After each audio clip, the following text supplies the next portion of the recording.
Hello everyone, I am the storyteller, and tonight I am here just to help you relax, to drift off to sleep by the sound of the waves, like the whispers of old souls.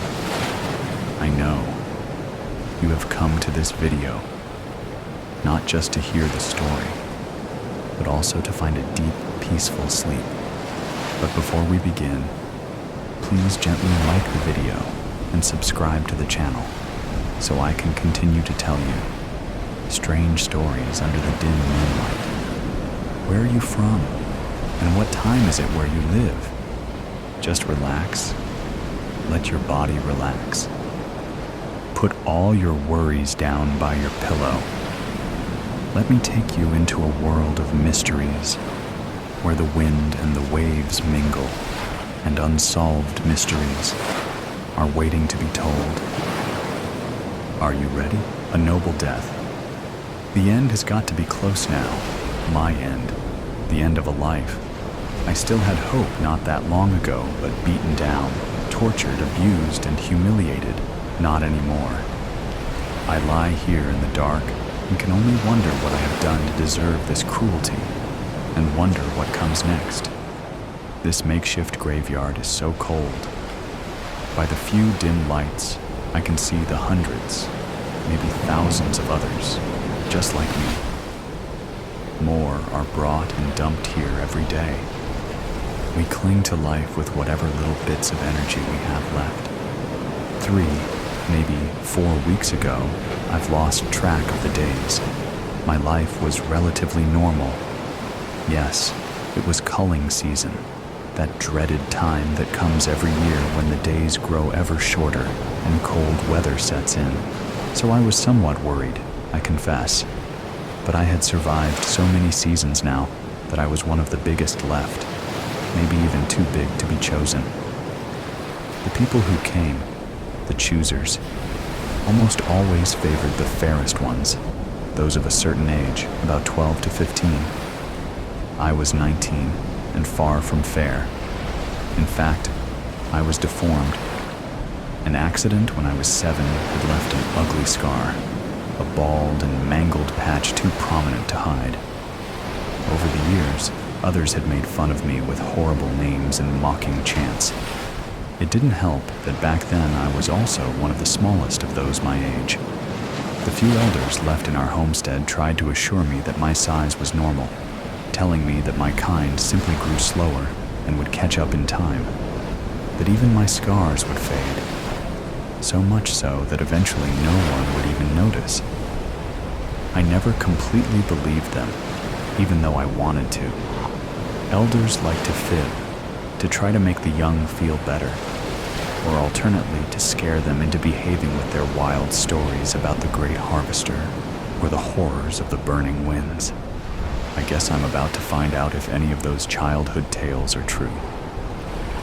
Even if my captors don't put an end to me soon, I know I can't last much longer, malnourished and exposed to the elements as I have been.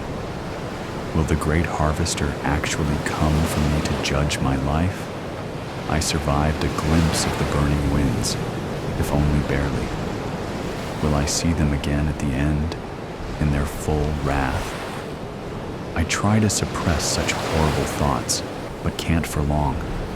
Just the cold itself is almost unbearable now. And to think, up until a few weeks ago, I had never known what true cold really felt like. My whole life, or at least as far back as I could remember, I had lived on the farm. Broad fields surrounded by beautiful rolling hills with streams of the clearest water. It was all I had ever known, my home. If not for the culling, it would have been paradise. This year's choosers had already been coming for a few days, but their assessment of me so far had done nothing but reassure my beliefs. Most discounted me on size alone, with barely a glance. But others, likely those few who did seek a larger specimen, would be excited at first. They would often come up on my good side, maybe wondering how such a tall and rugged choice was still available, only to be disappointed after a closer look. During the culling, my scar was my salvation. In my youth, I had always wished that I could hide it, but now I wanted to turn my deformed side toward everyone who passed by, shove it in their faces, and dare them to pick me. "Look at the freak," I would have shouted if I had been able. "Take me. I dare you." With each new day, my confidence that I would live to see another year on the farm grew until they showed up. There was nothing particularly special about them. The four of them talked among themselves as they walked among the rows, or at least three of them did. The smallest ran about wildly playing in the new fallen snow, ignoring the shouts of the others directed toward him. I could not understand their language, and could only guess at their intentions by their expressions and gestures. The tallest of them walked past with a typical shrug and roll of his eyes when he spotted the bare area so prominent on my backside, but the woman walking next to him surprisingly stopped and lingered. The man turned back. These two stood beside me, not angrily arguing, but obviously in disagreement. Their gesturing and so blatantly pointing out my imperfections was rather embarrassing. So since I could not turn away, I shifted my attention to the fourth member of the group, a younger woman. She had taken over the group's attempts to curb the smallest one's rowdiness, and like myself, seemed inclined to ignore the couple's discussion. For some reason, I felt a strange kinship with her, though we had nothing in common except perhaps that we were of a similar age. Distracted as I was, the cold bite of sharpened steel teeth slicing into me came as a complete surprise. I would have screamed aloud in pain and defiance if I had a mouth, but a voice is not an ability of mine. If I had either arms or legs, the tools of mobility, I would have fought back. Unable to protect myself, the sawing continued, cutting straight through the heart of me from one side to the other. Toppling to the ground, the view I had known for my entire life shifted dramatically in a sickening lurch, twisting sideways as I fell and landed in the snow. Cut in half, savagely severed from my underground parts, I truly felt the cold for the first time in my life. It started at the raw, fresh amputation wound in my trunk, shooting up my nearly 9 foot of height, flowing through every branch and needle. Instinctively, I reached out for the subterranean warmth of the soil, only to find more cold and frigid air in its place. Brutally exposed to the elements like never before, I was dragged helplessly through the snow. They hauled me toward the barn, the one that I had looked at in the distance day after day, since I had grown tall enough to peek over the edge of the hillside. The familiar faces of the farming family waiting there briefly gave me hope that I could still be rescued, but they seemed friendly with the tormentors who were stealing me away, even helping them to throw me on top of their curious wagon and lash me down. Riding atop the wagon, we moved slowly away, the only home I had ever known receding behind me. But this was just the beginning of my ordeal. I was taken to their strange shelter and propped up in a corner in some bizarre mock replanting. Over the next several weeks, I was subjected to all manner of humiliation. I was bound with both lighted and glittery cords, had objects of all shapes and sizes hung from my branches, and even made to wear a silly sculpted version of a tiny woman with wings on top of me. I was starved, dehydrated, and deprived of sunlight. My only small consolation was that, inside their shelter, I was able to stay warm. Along with the abuse, the group made me the focal point in odd rituals. They liked to sit in the room with me, either staring vacantly into the lights wrapped around my torso, or watching a slender lighted box on the wall showing pictures of other people and places. And each day, boxes of all shapes and sizes wrapped in colorful designs, were placed beneath me until they were stacked so high that they crowded against my lower branches. One evening, when only the two eldest of the group were there, they laid on the floor beside me, stripped off their outer coverings, and proceeded to wrestle and rub against one another for some unknown purpose. After the initial humiliation of being bound and adorned, I was little more than a silent witness to the weeks of bizarre events at the shelter. They all seemed to culminate one morning when, with all the members present, the boxes were torn open and their contents examined. Each member had a stack they processed, then stacked up whatever had been inside before hauling it away. They all seemed to take great pleasure in this particular exercise. After the day of the box openings, interest in me faded. The lights wrapped around me were turned off that night and not turned back on the following morning, or the next. No one sat gazing dreamily at me, or laid beneath my branches, and no new boxes were set underneath. For nearly a week, I stood in the corner, ignored. Then one evening, for no apparent reason, I was noticed again. The woman turned on my lights, turned off all the other lights in the room, and she and the man sat across from me. They talked for hours, occasionally looking my way and drinking from a couple bottles until both had fallen asleep. I should have been worried that this renewed interest in me could bring with it new hardships, but I didn't have the will to care. Cut off from the earth, I was hungry, and I was so dry. The woman had thought to give me water once, but only once. That had been weeks ago. My needles had started to turn brown and become brittle. Some of the lights binding me were different than the others, and they gave off more heat. This had felt rather good weeks ago, but now they were becoming uncomfortably warm, almost hot. One spot in particular bothered me. Uncomfortable quickly rose to painful, and the small spot began to spread larger and larger. A new light began to flicker in dancing orange flares among my branches, emitting willowy black puffs at its edges. I recognized the description of the black wisps called smoke and the yellow-orange flashes of light known as fire. Great Harvester. It was the burning winds, that fearsome force that engulfed entire mountainsides in searing flame, consuming whole populations of pines. But this was how they started, we were taught. A small flame now, it would grow, and grow quickly. But what could I do? The pain intensified.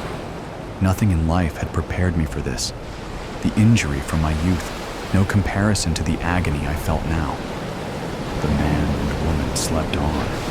I did not know if their kind could do anything to combat the burning winds, but they were animals, able to move and react, do things that a mobile life like me couldn't, so it might be possible.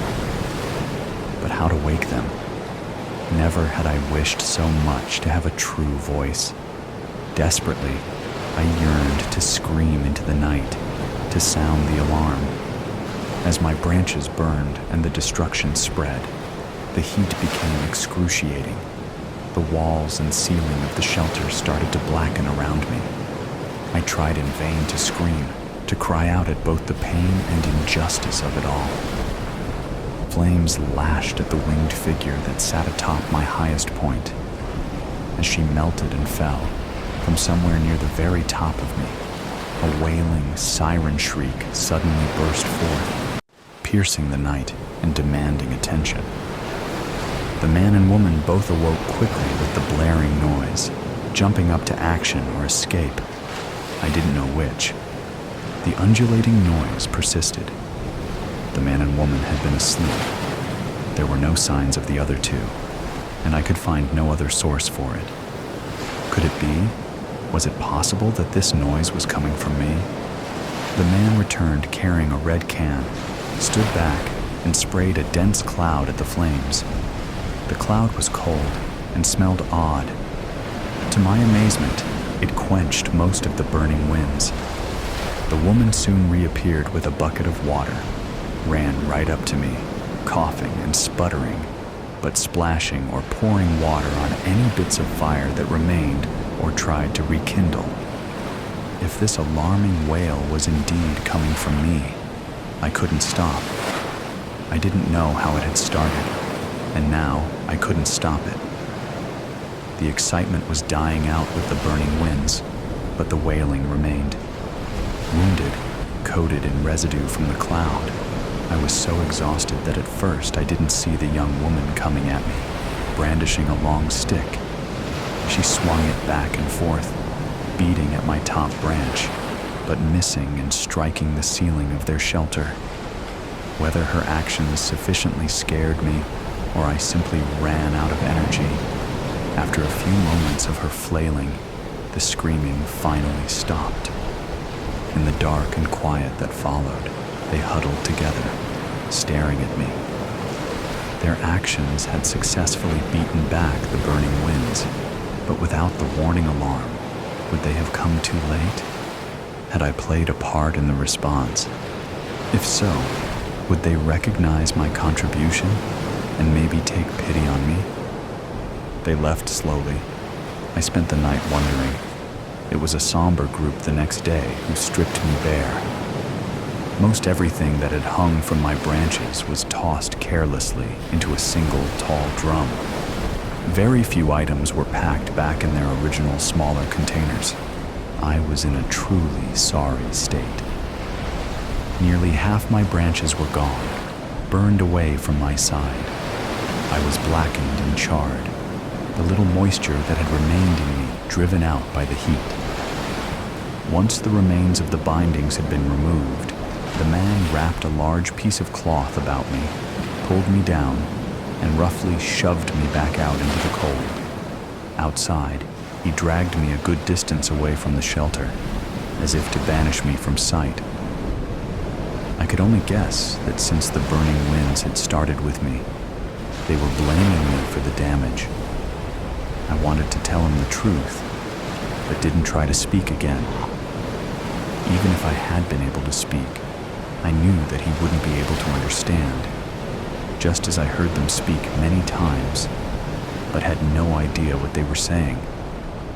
He left me there and sulked away, not saying a word to me either. 2 men in a large wagon picked me up and brought me here, along with so many others. I thought at first that this was a punishment for what had happened, but now I believe that this place would have been my destiny anyway. We lay in piles upon the stony ground, unable to even feel the comfort of a bit of soil beneath us. In the 2 days I have been here, I have seen entire piles hauled to the far end of the yard. A terrible noise comes from there. The sun is up now, and the tractor-like machine that carries us away is coming for me. It lifts me up with a stack of my kinfolk and moves us toward the dreadful noise. As we approach, I can see men standing next to a large machine.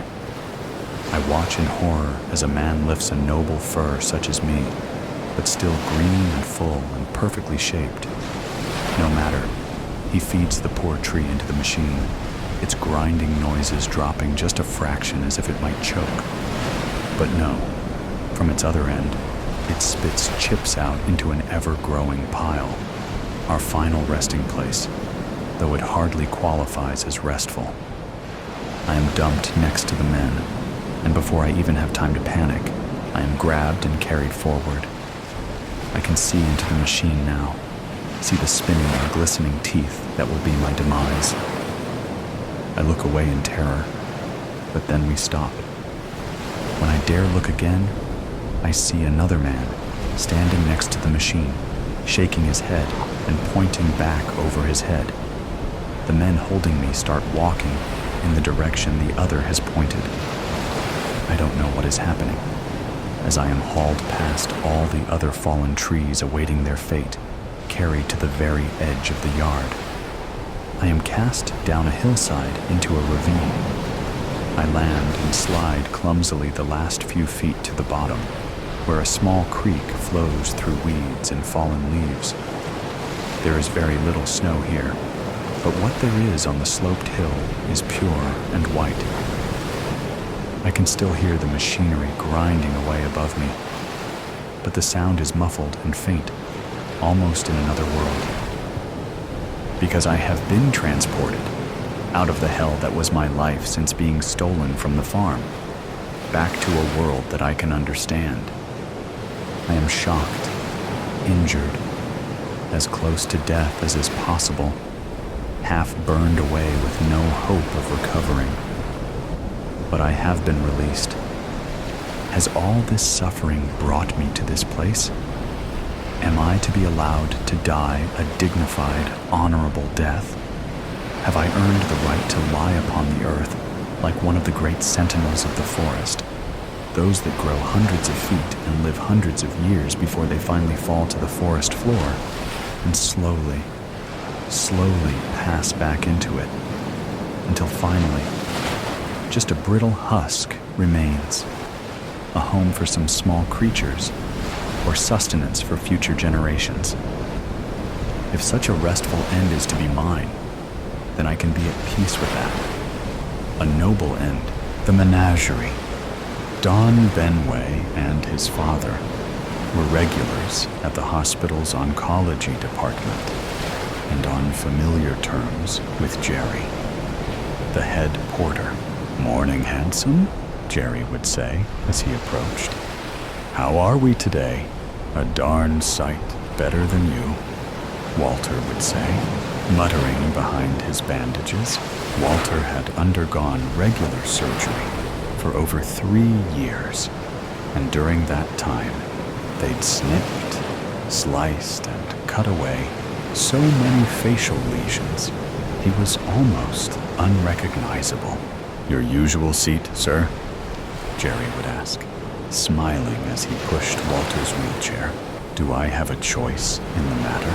The plastic surgeons couldn't keep pace with Walter's disfigurement, and, as a result, he'd retreated from life and deteriorated, both physically or mentally. Don was 9 years old back in 1977 when his family moved to the house that became their long-term family home. The Benway family attended a viewing the week before they moved in. It was the first time Don had visited the house and met Mr. and Mrs. Jolly. The couple had lived there most of their adult lives and cherished their old place. Despite their advanced years, they'd maintained the garden, and the Benway family would inherit an impressive collection of mature trees, shrubs, and plants, not to mention a curious menagerie of assorted wildlife. While Mr. Jolly escorted Don's parents around the interior, Mrs. Jolly showed the lad all the secret nooks and crannies in the garden, concluding her tour with an introduction to her tortoises, Thomas and Tabitha. Don's face beamed like an early morning sunrise when he met the wrinkly old reptiles. Their cold, scaly flesh and severe faces were both characterful and hideous at the same time. The old lady encouraged Don to offer them lettuce. His hand trembled as he offered the crisp leaves, and he laughed out loud when they recoiled into their gnarled shells. "Oh no, what did I do?" "Don't worry, they'll get used to you." "Are you leaving them here?" "It's their home," she said, "and they'll bring good luck." She held Don's hand, and holding his gaze, made him promise to look after them. "I'll do my best," he said. "Let's meet the other creatures." "Yes, please," he said with twinkling eyes. Mrs. Jolly introduced Don to the other inhabitants of her garden.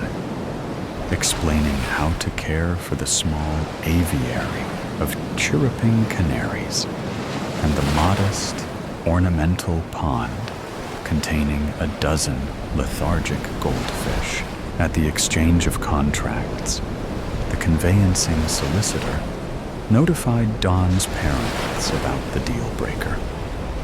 It's yes to the menagerie, or no sale. Don's father's jaw sagged in disbelief, and he voiced his objections, saying how much he couldn't abide pets. The lawyer shrugged and made it clear he got paid either way.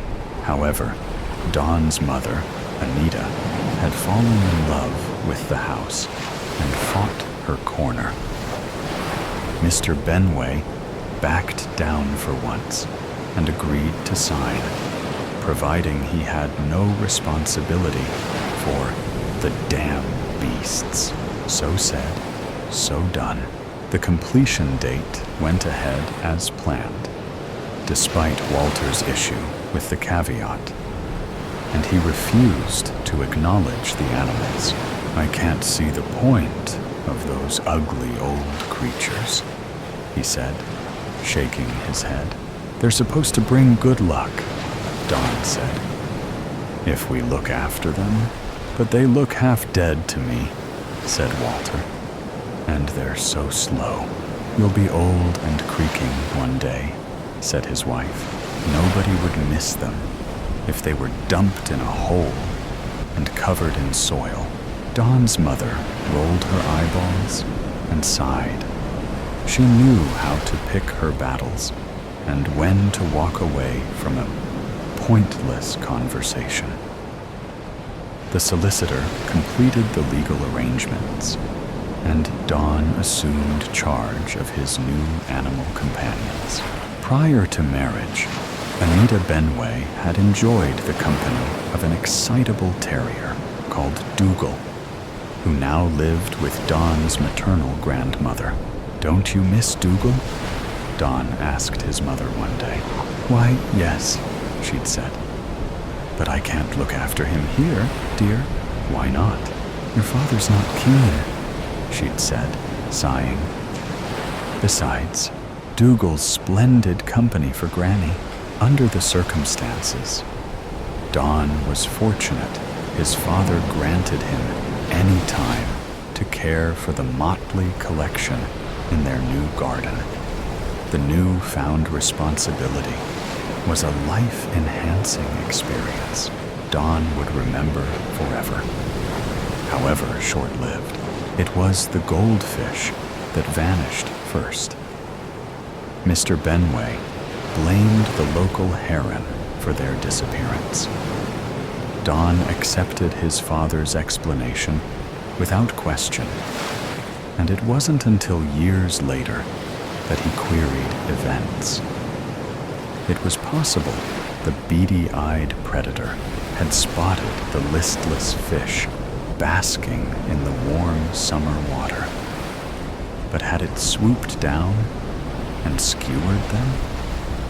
It was doubtful, because they'd covered the water with a strawberry net designed to prevent such an occurrence.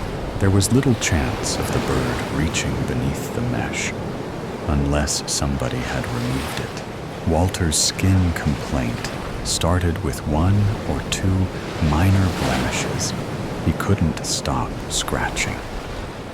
He had dry patches on his cheekbones, forehead, and temples that irritated him. The long-term result of a casual indifference to the perils of sunburn and skin protection. Don noticed him digging at them with his fingernails while he read his newspaper, watched TV, and during meal times at the dining table. Walter's urge to scratch was an instinctive and almost unconscious reaction. His tiny weeping sores would bleed, scab over, dry out, and itch like mad again. The aviary remained intact for about a year, until the last of the canaries vanished. It never occurred to Don that their dwindling numbers might be associated with his father's activities in the garden. Don was diligent about shutting the wire mesh door after feeding times, and couldn't work out how it was often ajar, or why Mephistopheles, the neighbor's tabby, looked so pleased with himself, licking his moist claws as if he'd enjoyed a 3-course meal. Walter dismantled the rickety wooden structure after the last resident disappeared and burned the remains at Halloween. Don asked for a replacement. It wasn't an option. "You'll just have to be happy with the tortoises, son," said his father, smirking, "and make the most of them while they're alive and kicking." It was after Halloween when Don first noticed the tortoises had vanished. There was no obvious explanation for their disappearance. He didn't suspect the heron, and Mephistopheles was nowhere to be found. "No point in worrying," said Mr. Benway. "I'm sure they'll return to trouble us again." Don's mother was a brave soul, bless her, and always gave sound advice based on common sense and astute observation. Anita had warned Walter about the dangers of scratching himself years before she passed away. She told her husband he was making his complaint worse, and threatened to either clip his fingernails or knit him woolen mittens to prevent irritation and subsequent infection. Walter tutted with exasperation at her remarks, despite acknowledging she was correct. But would he stop? No way. In Anita's absence, Walter persisted against her advice, and his condition deteriorated. After 15 years of itching and scratching, the affected areas of skin expanded beyond all expectation, screaming out loud for medical intervention. It's standard practice to have sun-damaged skin removed, Walter's consultant said, recommending an initial series of minor operations to remove the first malignant lumps. The surgeons described the offending growths as blossoms, as if they were intriguing botanical discoveries to be dissected, examined, and archived for future generations of horticulturists to study and discuss in their PhD essays. 3 years ago, Walter's consultant found a lump on his neck that looked like cancer.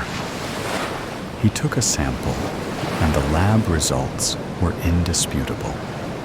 It was serious. They had to take positive action. The hospital rushed Don's father to the front of the queue. Within 2 weeks, they admitted him to hospital and started a month-long course of radiotherapy, resulting in emergency surgery. They removed a golf ball-sized tumor growing on his neck between his clavicle and jawbone. Walter's condition had started as sun damage and developed into galloping melanomas. It was the turning point for Walter. The oncologist gave him a low percentage chance of surviving another year. Contrary to his prediction, however, they prolonged Walter's life a further 3 years, but at a cost. Don's father took on an uncanny appearance. His once inquisitive and bright features disappeared after countless amounts of invasive surgery. The tip of his left ear was the first item to be snipped off. His attitude was stoic at that point. "It's you lot that have the problem," he'd said, brushing aside the issue. "I don't have to look at it, and I'm not worried about losing it." Very brave, Dawn thought, until the other ear faced the same treatment. Walter was much less philosophical at that point. He often pondered on cause and effect, and cursed his years of pottering about in the sun and dodging his wife's Factor 20. 2 years later, and he had both ears removed and 80% of his nose. Both nostrils were bloody gashes, above stretched and scabbed, beak-like lips. Both eyes stared, unblinking, out of lidless sockets, and they'd reconstructed his forehead and eyebrows with pale and ill-matching flesh grafts. In places, the new skin flapped like an unfurled sail in the doldrums, and in other locations, it was tight like a snare drum at a state funeral. His entire head had become a work in progress, because the surgeons had struggled to keep pace with malignant outcrops.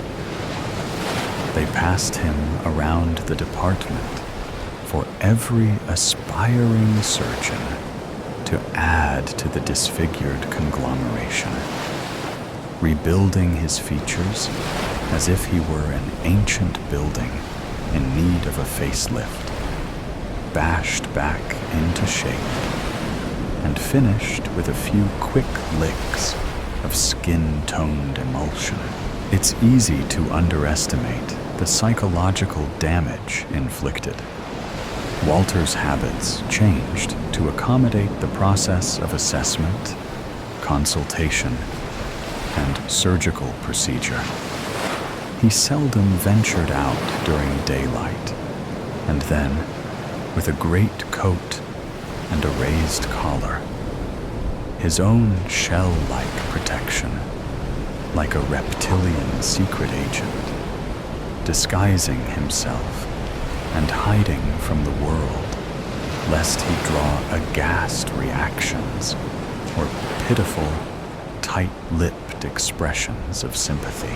It was painful to watch the slow transformation unfold, and heartbreaking to witness him become a wretched creature, hobbling about like the monstrous denizen of Geneva that Mary Shelley transformed into a famous fictional creation, stitched together from ill-matched body parts and second-hand components, and destined to a lonely existence, or hounded by ignorant townsfolk, baying for blood.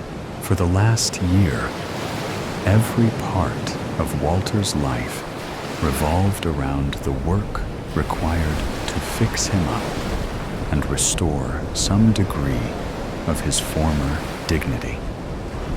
Given the state of his face since they started tweaking and tinkering with his facial lesions, he would have been better off employing Cecilia Gimenez to restore his looks. At least her work was consistent, as poor as it may be. In Walter's case, it looked as if they'd invited a dozen Cecilias to have a go. Dawn couldn't help looking at his father and thinking about the absent tortoises, their unblinking eyes, angular beaks, and scaly reptilian skin. He didn't believe in reincarnation, but Dawn couldn't help wondering if the missing amphibians had made their presence felt in some awful, and grisly fashion.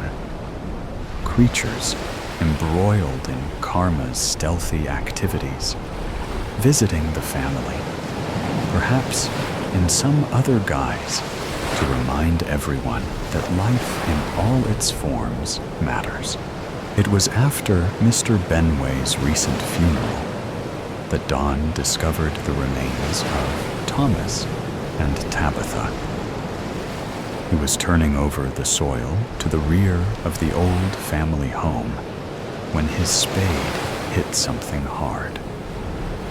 After further investigation in the immediate area, Dawn unearthed not one, but two hollowed-out tortoise shells, their former inhabitants long reclaimed back to the earth, with the grim remains at his feet and the childhood memories of the Menagerie's quiet demise. Dawn clenched his jaw and drew a long breath. What would drive any creature to burrow into the ground to die? A question he had long abandoned returned to haunt him. Surely it wasn't deliberate. These old bones, flowery carvings, adorned the strangely shaped old furniture and caught Jacob's eye. Happy cherubs were encrusted with dust, and on the walls, the springtime imagery of oil paintings was draped in cobwebs, hanging like veils. The floorboards creaked, and the weight of dust and neglect hung everywhere. But still, Jacob couldn't help but explore and get lost in the place, looking for creepy old things and ghosts. At last, he made his way up to the attic, which was pierced here and there by shafts of dust-specked morning light shining through the windows. It was filled with boxes and countless old and broken things, and it smelled musty and faintly of the sweet smell of rot and aged tobacco. Altogether, the scent spoke of a long history and was not entirely unpleasant. Stacks of magazines were spilled on the ground, and a ratty mannequin was wearing a straw-colored blonde wig. On one side, a line of well-worn teddy bears of various sizes stared back at him. Suddenly, his foot slipped on something, and looking down, he saw the parchment-like paper of architectural diagrams lying buried under a thick layer of dust. Then, at a small desk nearby, a black and white photo album lay open, revealing pictures of distant relatives he had never heard of. All in all, it felt like a strange old museum filled with oddities from centuries past. But he couldn't shake the feeling that something truly creepy was indeed hidden here, and he wasn't sure that he wanted to play hide and seek with it. He was about to turn and leave when suddenly he felt goosebumps on his neck. He heard a girl's voice sweetly humming a song he did not know. Then he saw her playfully skipping towards him, wearing an old-fashioned dress. She shimmered transparently, light blue and opalescent. She was swinging her arms by her sides, her eyes sparkling with mischief as she peered at him. And somehow, he forgot to be afraid. "Hi, my name's Jacob. Aren't you a ghost?" he asked her, his brow furrowed. "It's so very nice to meet you, Jacob. I'm Mildred. the little girl said elegantly, before curtsying. And yes, I am a ghost. Isn't it obvious? She added, with a teasing smirk that somehow got under his skin. Don't tease me. It's not every day that one meets a ghost. You know, that's true. And in my case, you can only see me on Halloween. It's when I get to play for just one day a year, Mildred said. And then she jumped up into the air, her ethereal substance warping and elongating, rapidly funneling into the ear of a nearby teddy bear. Why, hello there, she said in a mock teddy bear voice, waving the bear's paw. That's so cool, Jacob said. Yes, it's quite fun. I can animate a lot of things. You want I should go into your parents' car next? She asked, with a mischievous grin. Nah, I don't think they'd appreciate that, Jacob said pensively. But let's totally find other things to try. Then, as Mildred stepped out of the bear, Jacob paused a while before speaking. Hey, why don't you come trick-or-treating with me tonight? You can use the biggest bear and pretend it's a costume. What a great idea. I can't believe I never thought of that. Or maybe I just never had anyone to go with, Mildred said, her expression growing bashful. Well, you've got me now, Mildred. Jacob, come down. We're going to go visit the town, his mother called out from the floor below. Hey, I'll be back real soon, okay? Jacob said. Right. I'll be here waiting for you, Mildred answered with a nod. Later in the day, it had grown dark, and Jacob came up the ladder, holding a lantern in one hand. My mom's got a bunch of candles burning downstairs. She thought that it would be cool to use candles inside the pumpkins. Some of them are scented, but I hope you don't mind the smell. Your mom sounds pretty fun. And also, I can't smell, silly. I'm a ghost. Right, Jacob said, slapping his forehead. Hey, Jacob.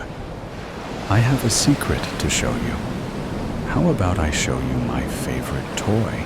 Mildred skipped over to the back of the room and into a large chest hidden behind piles of boxes. The chest creaked open, and Jacob went over to see what was inside. He was taken aback at seeing an old skeleton. It seemed small, like a child's skeleton, and he realized this was where the sickly smell of rot had been coming from. Mildred, is it yours? Jacob asked, eyes wide open, his throat growing dry, and his pulse running a little faster. Yes, it is. Unfortunately, I died here under circumstances most foul. It's why I'm a ghost haunting this place, you silly boy, she said teasingly. But that was a long time ago. Since then, I've grown so bored. And this was one of my most fun toys. Truly, I've had such fun scaring people who saw me through the attic windows, she added with a giggle. I guess that could be fun, Jacob said, unsure what to say. Then she continued. But here, I'll show you. Now, don't you get spooked on me, she said, jumping into the skeleton. There was a sudden buzz of static electricity, and Jacob's lantern shut off. The room was now only lit by the otherworldly blue glow of the animated skeleton. Isn't it fun and creepy?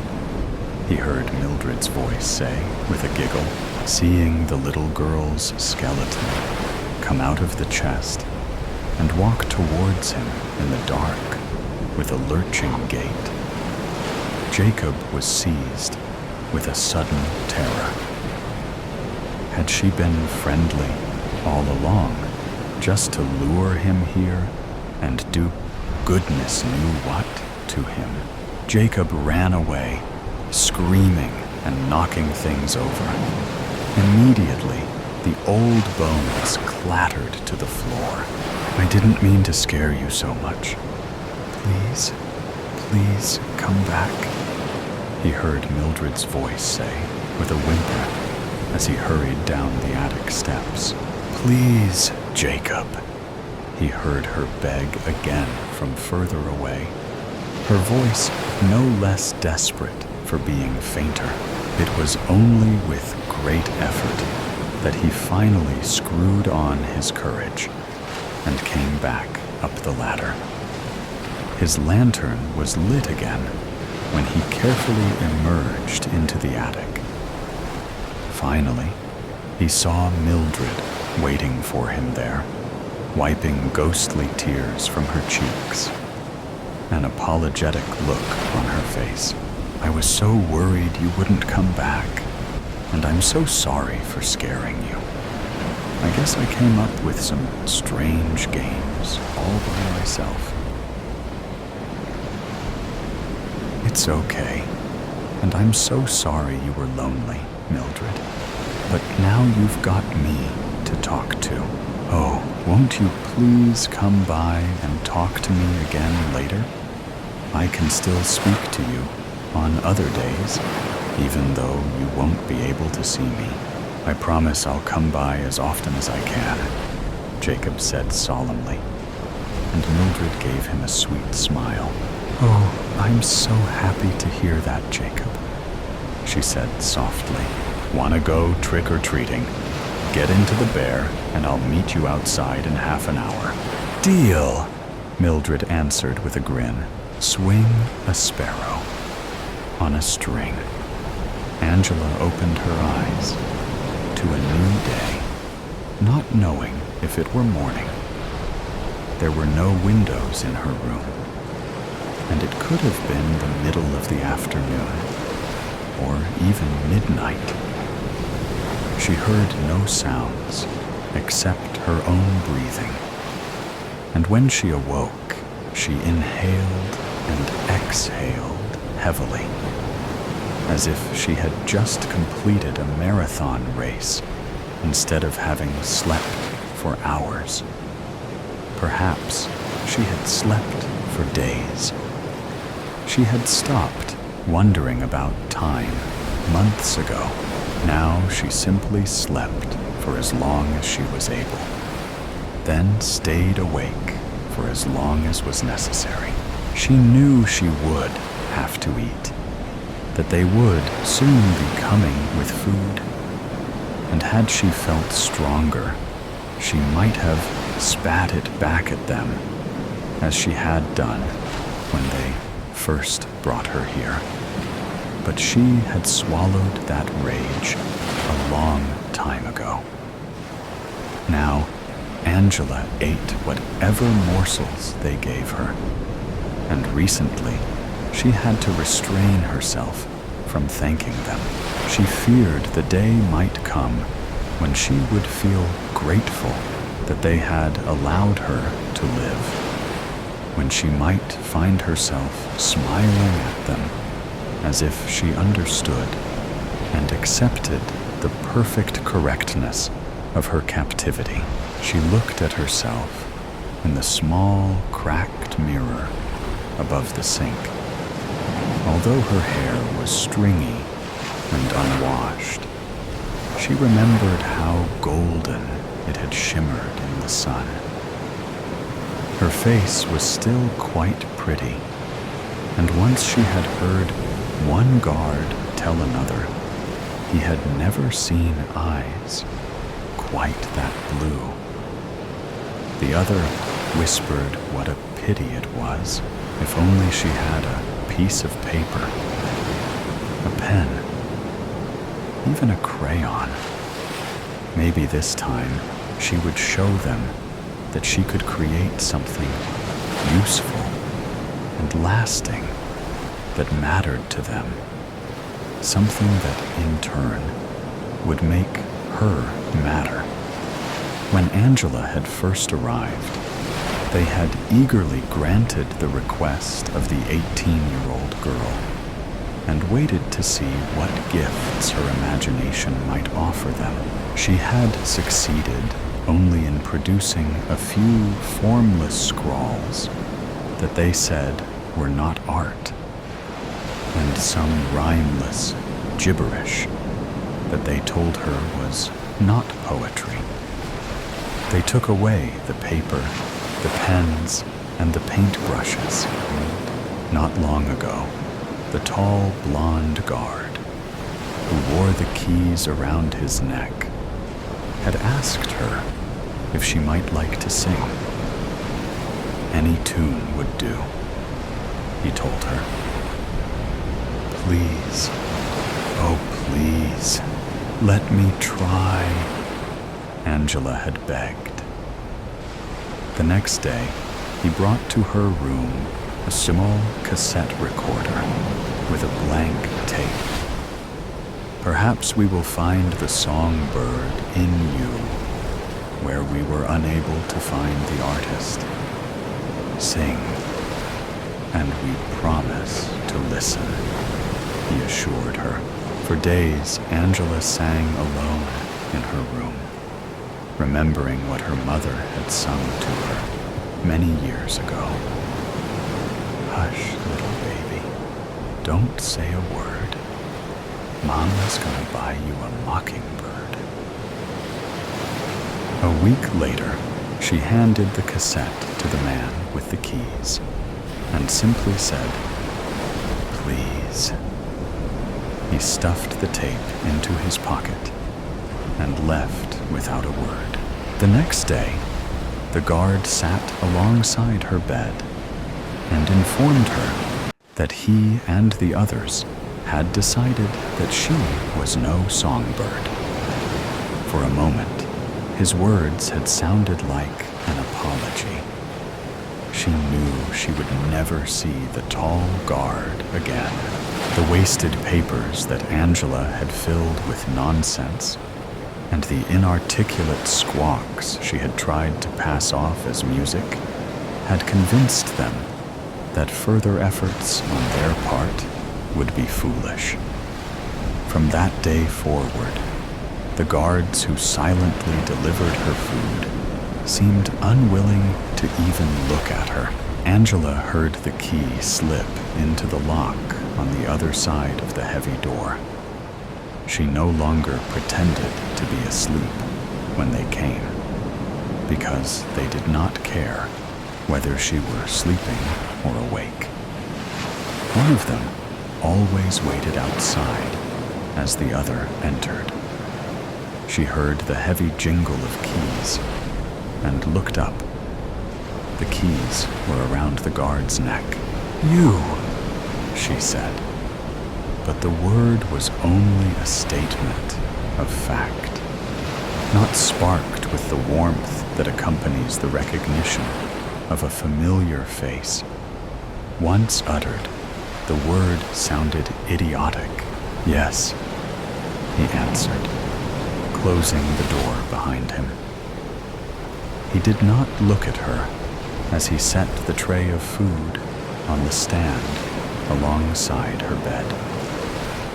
She had expected no further conversation, and when he spoke again, his words startled her. They told me to say the other guard had caught a flu. He pulled up the small wooden chair and sat, although the chair was too small, and he seemed not to know whether to fold his legs. There is no flu. They wanted us to talk. His statement was ludicrous.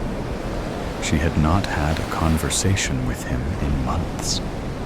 and those few she remembered had been pitifully brief and one-sided. "I don't understand," she said, as she selected a small bread crust on her tray. She had learned to keep her responses short, for the guards tired of her quickly. "I'd like to know about God," he said, as if this were meant as an answer. "Tell me how you feel about God. Tell me about your religion, your beliefs." "I have no belief in God. I have no religion." "Don't you have some sort of records about that?" She felt immediately sorry she had asked, but the guard ignored the question anyway. He fidgeted in the small chair. "You're an atheist, then? Or an agnostic? You have opinions regarding God's existence, or the lack of it?"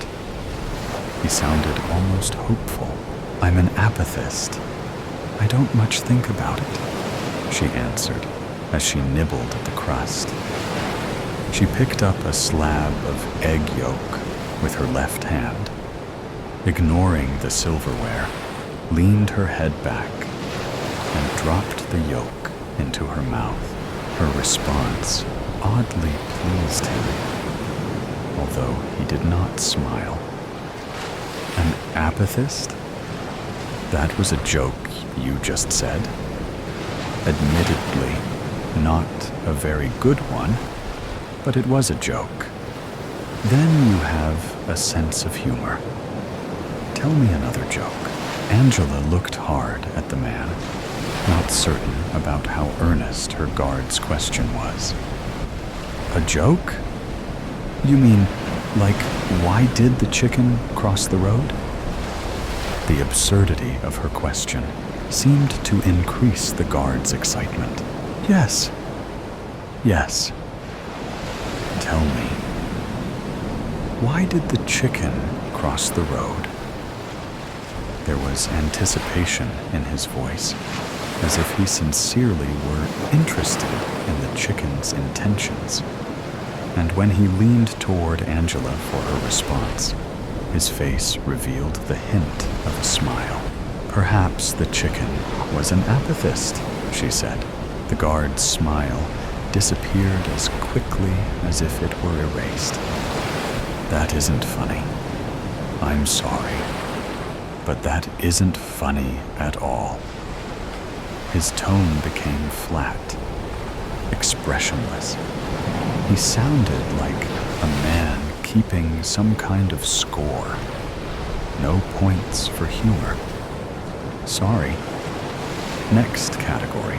Can we talk politics?" he asked. "No. Sociology, science, history, law, philosophy." His questions now had become a formality, a checklist to be completed, filed, and forgotten. "No.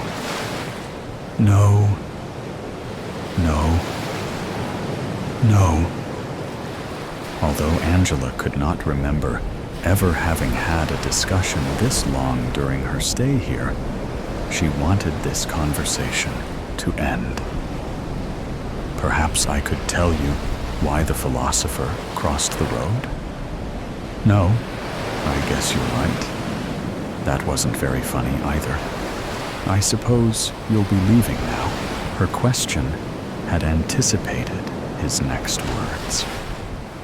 The tall guard rose from the chair with difficulty, trying to maintain his dignity when he could not get up with his first attempt.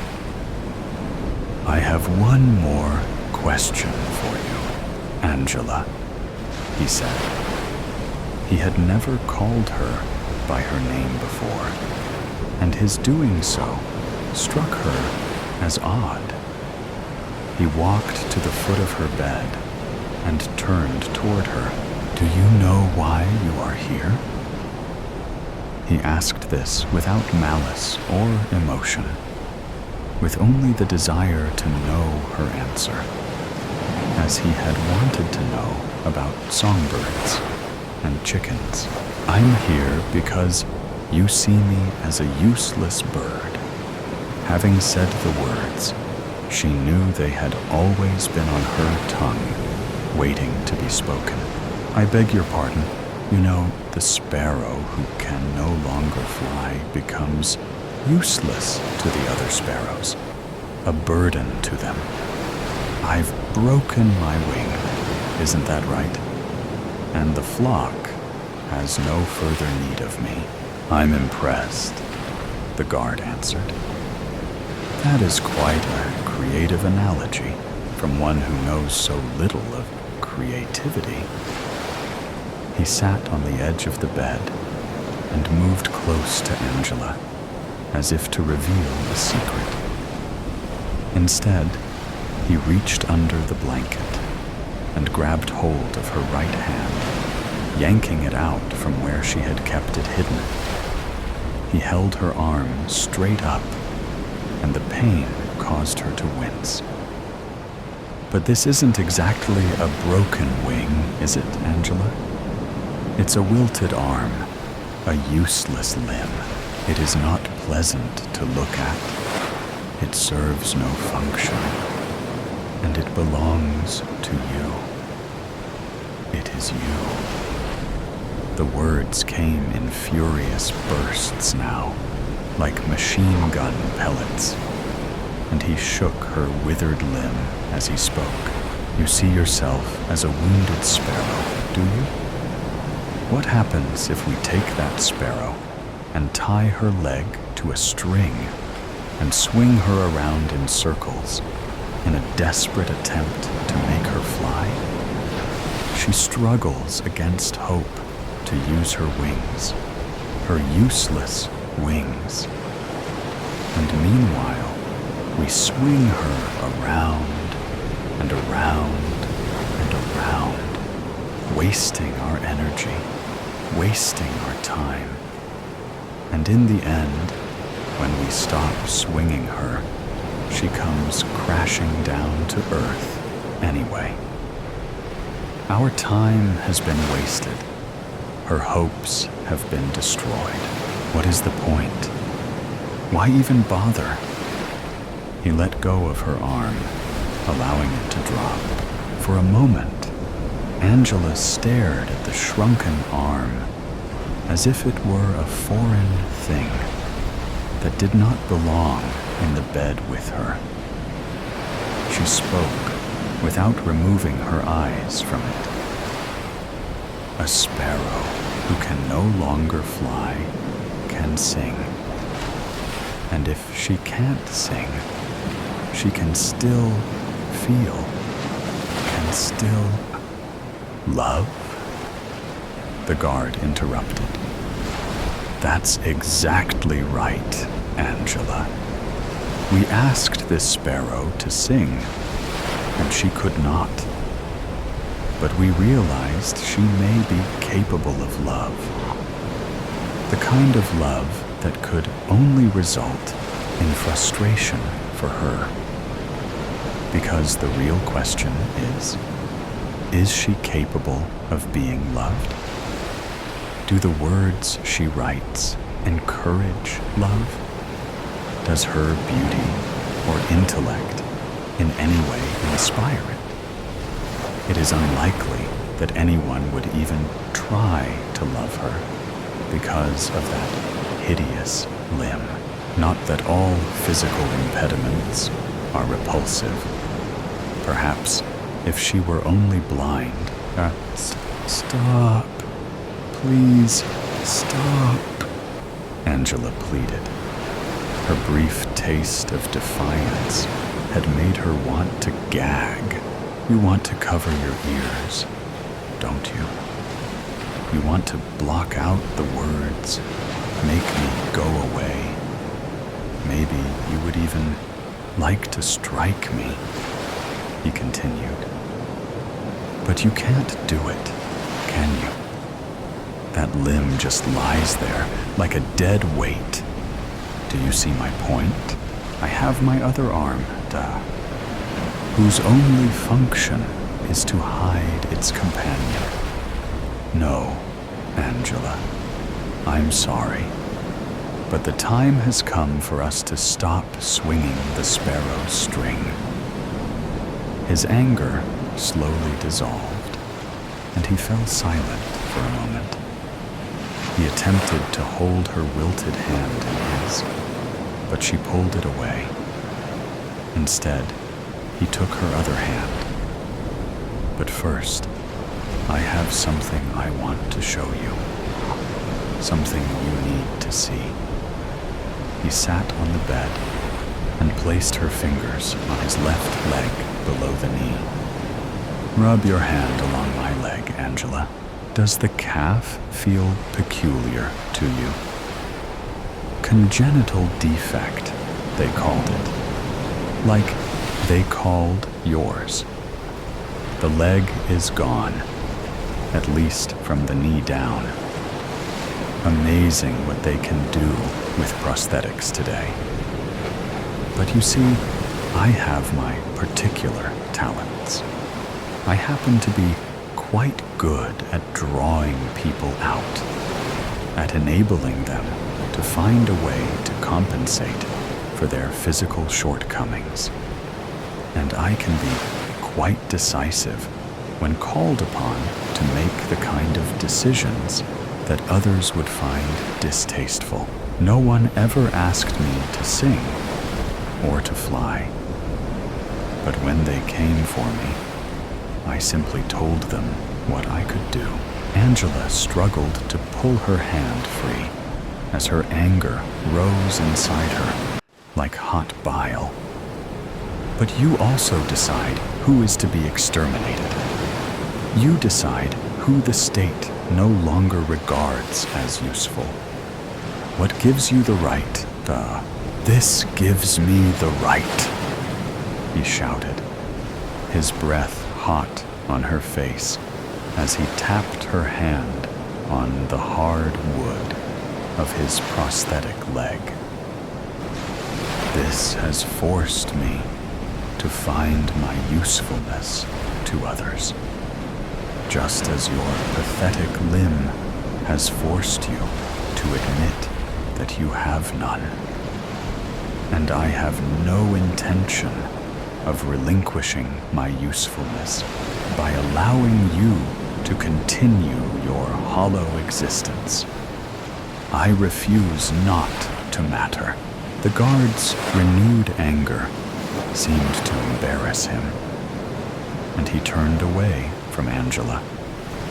He ran his fingers through his blonde hair in an attempt to collect himself. And when he again looked down at his leg, he noticed that Angela's hand was grasping it. Angela knew he had been unaware of her touch until he had looked. When his eyes locked with hers, her mouth curled in a bitter smile. I feel this, she said, as she ran the tiny hand of the wilted arm along his wooden leg. I feel this with both of my hands, even the one you call useless. Tell me what you feel when I touch you. Does this prosthetic device extend all the way to your heart? Angela tapped on the artificial limb as if she were expecting a reflexive kick. A curious question, he answered. You might have made a fine idealist if you had believed in God. She moved close to his face and whispered, to get to the other side. That is why a chicken would cross the road, isn't it? He paused for a moment to look at her. Such blue eyes, he said. Such exquisitely beautiful blue eyes.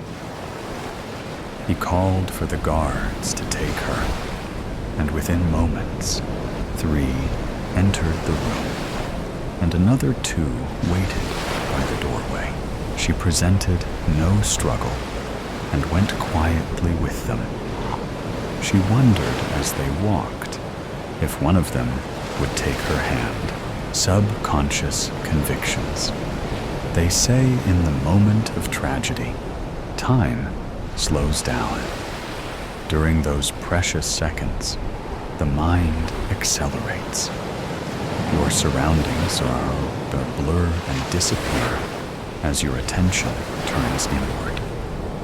You consider the events that led you to this point and what you could or should have done different. You consider who this will affect.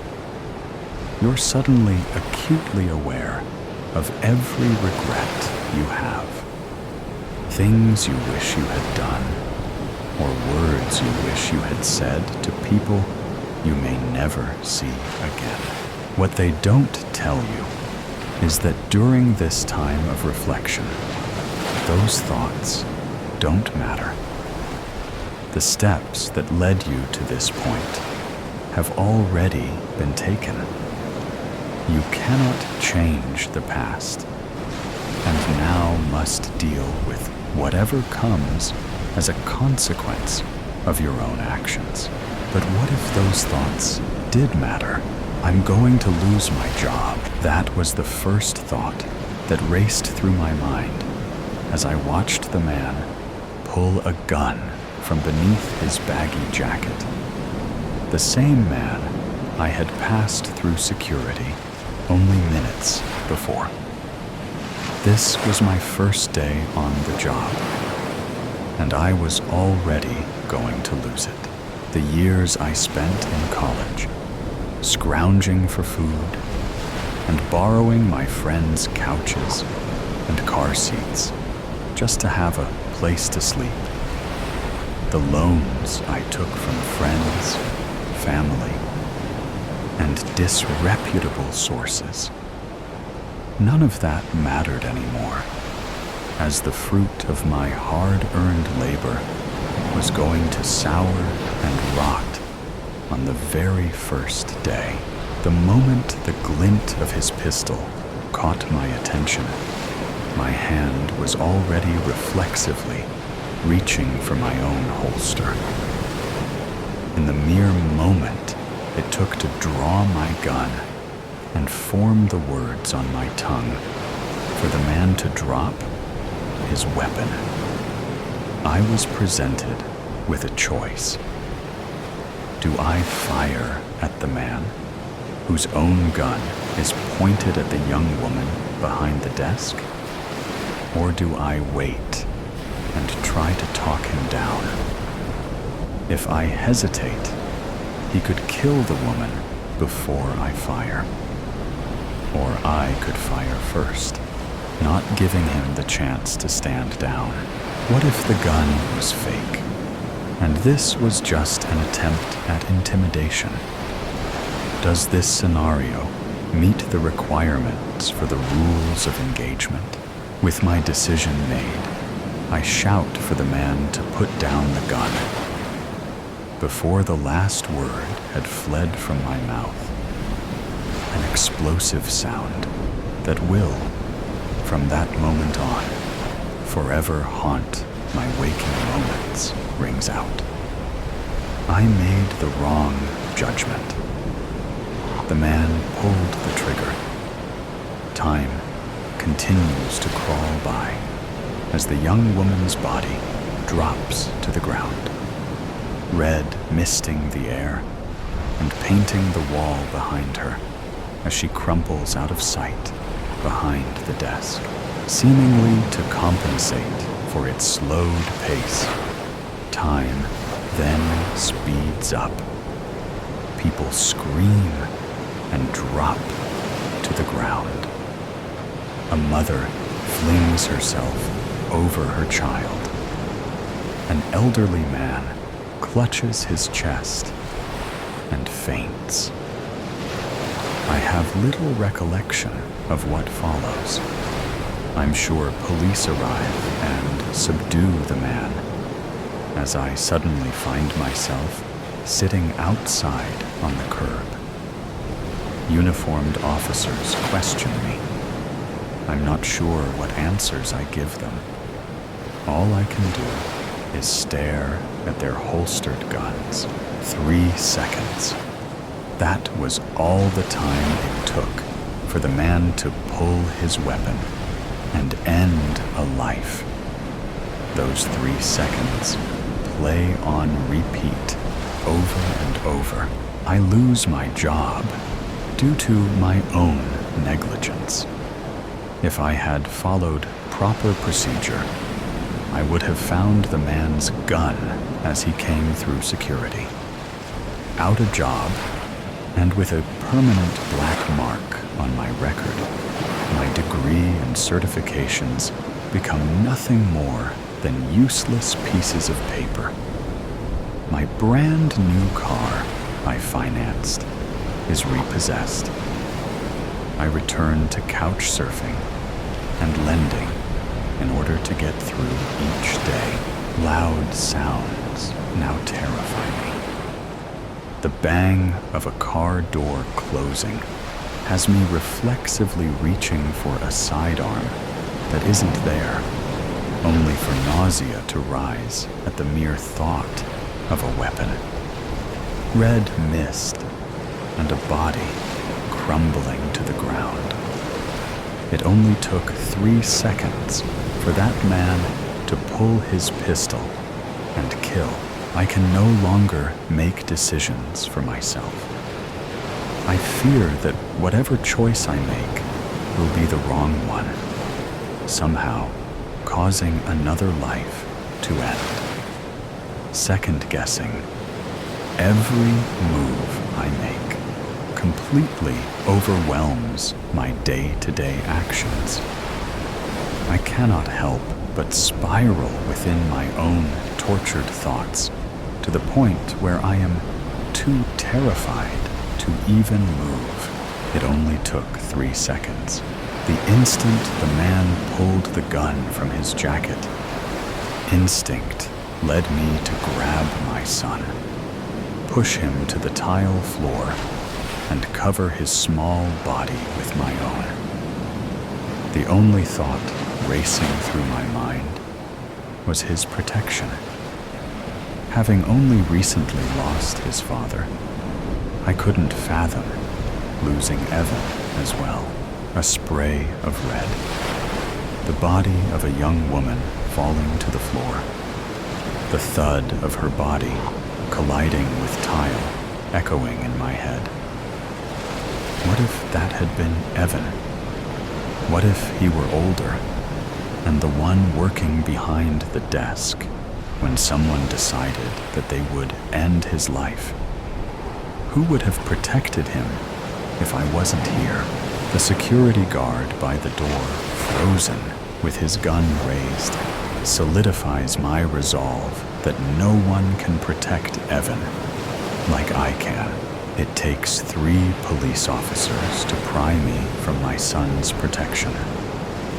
Only after several reassurances that the gunman has been subdued and that we are safe am I willing to detach myself from Evan. Sweeping my sobbing 4-year-old into my arms, I hold him close as I provide the police with my statement, receive the okay from medical personnel to leave, and speed the safety of our small home.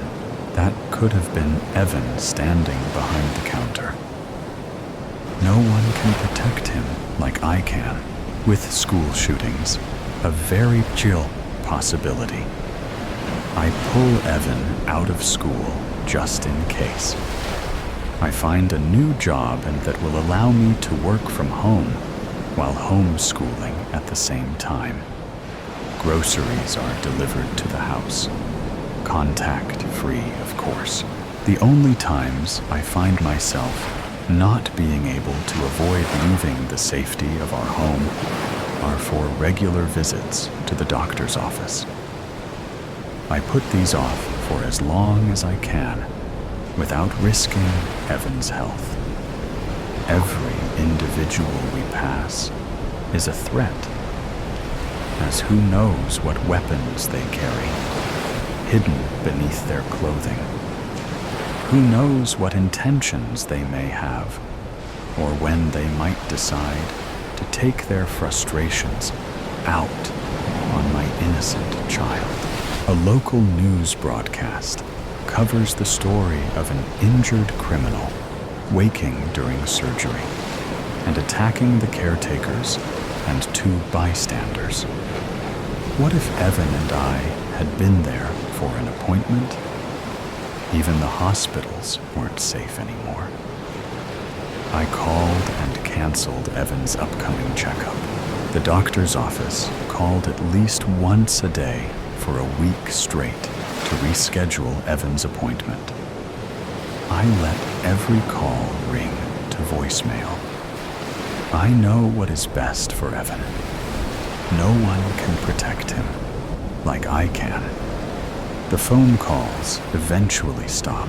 The following week, 2 police officers arrive at our house, claiming the hospital staff called, asking for them to ensure we were okay.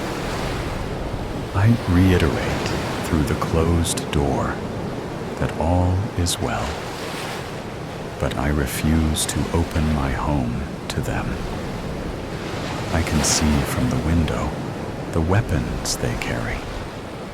What if they are not really police officers? What if they are here to hurt Evan? The next day, the police return with a woman dressed in a pantsuit and claiming to be from Child Protective Services. I refuse them entry and tell Evan to hide in his room. The woman claims that she is worried for my son's well-being and begs me to open the door. She doesn't have to worry about Evan. That is my job. Only I can protect him. They took Evan from me. They came in force, showing me documents that mean nothing to me as I sit handcuffed on my own couch. They claim I am not mentally fit to take care of my own son, as if they know anything about me or the dangers the outside world presents to my innocent child. I try to get them to understand that he needs me, that only I can protect him. Why can't they understand? They tell me I can argue my case in court. Why does no one understand? How can no one see how dangerous the world is? It only takes one man with a gun deciding to end a life. No one can protect Evan like I can. The customer service smile I have plastered on my face falls away as the man across the desk from me reaches beneath his jacket and pulls free a pistol. Despite the situation, I find myself surprised by the condition of the gun. My father was an avid weapon collector, and, as his only child, I was subjected to hours of instruction on all topics involving firearms. The man's gun isn't anything special, and is a brand that most households have stashed away somewhere for home defense. What caught my attention was the poor condition of the weapon. Scuffs and scratches cover most of the surface, and bare metal glints through gouged paint and texture. Wherever this man had obtained the gun from, there was a good chance it was either stolen or sold illegally. By the time the last remnants of my smile disappear, and my quick analysis of the man's pistol ends, I realize too late that I am the target of his aggression. Raised by a gun enthusiast, I thought I had seen them from every angle. I realized then that never have I stared down the barrel of one. It was a sight immediately burned into my mind, and one I never wanted to see again. I watch in slow motion as the muscles just under the skin of the man's hands tense, and his finger begin to pull the trigger. I can't help but think with irony that I won't have to worry about living with that fear. Silence follows the explosion of a firing pistol. The scene before me is familiar, though I can't determine why or how. I stand before a young woman, a waist-high desk, the only barrier between us. My right hand grips the cold, unfamiliar metal of the pistol I purchased from a stranger earlier this morning. I stare down the top of the gun at the young woman. She seems more interested in the details of the gun rather than the fact that it is aimed directly at her. There is something familiar about this woman, though I am sure I have never met her before. An irritating itch nags in the back of my mind that something here isn't right. I have been here before, but where am I? I want to turn and take in my surroundings, but am unable to move anything other than my eyes. Time seems to have slowed to a near pause. Glancing at the surface of the desk, I notice a stack of credit card flyers. Oh, that's right. I'm at a bank. One of the few left that actually handle cash instead of digital currency. Why am I at the bank? The memories come slowly, as though I am recollecting them through a vat of honey. The images are hazy at first, but slowly become clearer. I am desperate. The company I worked at collapsed due to fraud. As an accounting associate, I was one of the prime suspects in the case. It has been 2 years since I was accused as an accomplice, and the investigation is still ongoing. In those 2 years, my entire life fell apart. My fiancée left me, taking the word of the media over the man she planned to marry. She took our unborn child with her, refusing to allow me any part in the child's life. Do the investigation. I couldn't find a job. I lost my fiancé, child, and career. I lost all reason to continue to try. All I have left is a roof over my head, and even that will be gone soon, unless I do something. Robbing the bank wasn't a thought-out plan, but rather a decision made in desperation. Why had I thought this would be a good idea? I've never done anything like this before. This isn't me. Who have I become? The eyes of the woman before me begin to widen as she realizes she is staring down the barrel of my gun. Realization, surprise, fear, and then acceptance cross her features within a heartbeat. My hand tenses, my index finger beginning to pull the trigger. Wait, I've been here before. I've done this before. I've killed this woman already. Why am I doing this? For money? Is this really how far I have fallen?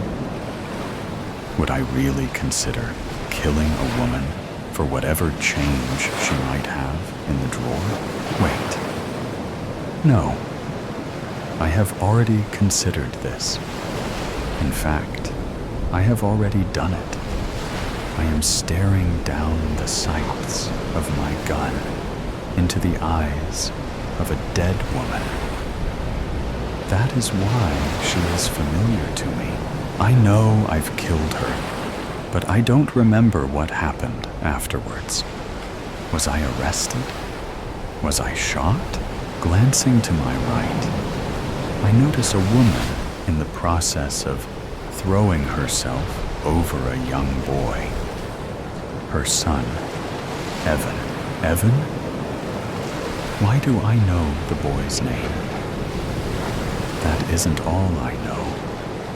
I know that the mother will be so scarred from my actions that she will hide her child away from the world, paranoid and plagued by the idea of some stranger hurting the only family she had left. Evan will spend the rest of his childhood in the foster care system. I've never met them before, so why do I know this? I shift my attention to my left, where a young security guard points his own firearm in my direction, his mouth open in a silent shout. I can see the fear and indecision wrought into his features. He will lose his job and any chance of a healthy life due to my actions today. Finally, I look back to the woman before me. She loses her life because of me. These are my victims. I can see the consequences these innocent bystanders will spend the remainder of their lives trying to cope with. All because I was desperate to pay my rent. I don't want this. I don't want to kill this young woman who has done nothing to wrong me. I don't want to cause the security guard to spend the rest of his life terrified of strangers and loud noises. I don't want Evan to grow up without his mother. My hand relaxes, and the gun soundlessly clatters to the ground before everything fades to black. Looking up from the report scrolling across his tablet, Jared smiled at his supervisor, Dr. Daniels, who had just entered the lab. "Good afternoon, Doctor." The subject passed on the first run. His remorse caused a shift in his subconscious, and he dropped the gun before killing the woman this time. Dr. Daniels nodded, a bit of the ever-present tension in his shoulders relaxing. "That is good. Pull him out of the simulator and send the report to the recovery team. With luck, he'll be eligible for reintegration within the next year or so." After receiving the affirmative from his associate, Dr. Daniels headed for the door, sparing one last glance at the man lying on the bed, connected to the simulator unit. The device was revolutionary to solving overcrowding within the municipal system. Based on their progress with therapists and reports provided by behavioral specialists, qualified convicts are removed from their cells and transferred to one of a few facilities housing advanced neurological simulators. Rather than spend years within a cell comprised of bars and mortar, they are instead imprisoned within the walls of their own subconscious.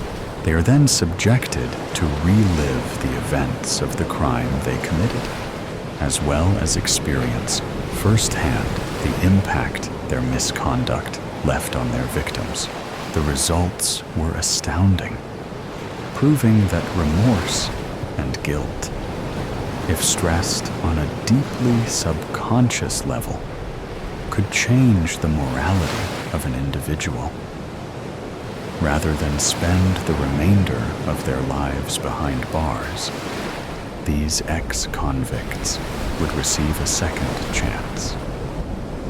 Depending on their results after undergoing intense therapy, they would be allowed to reintegrate into a controlled section of society, a sector that was developed specifically for these individuals.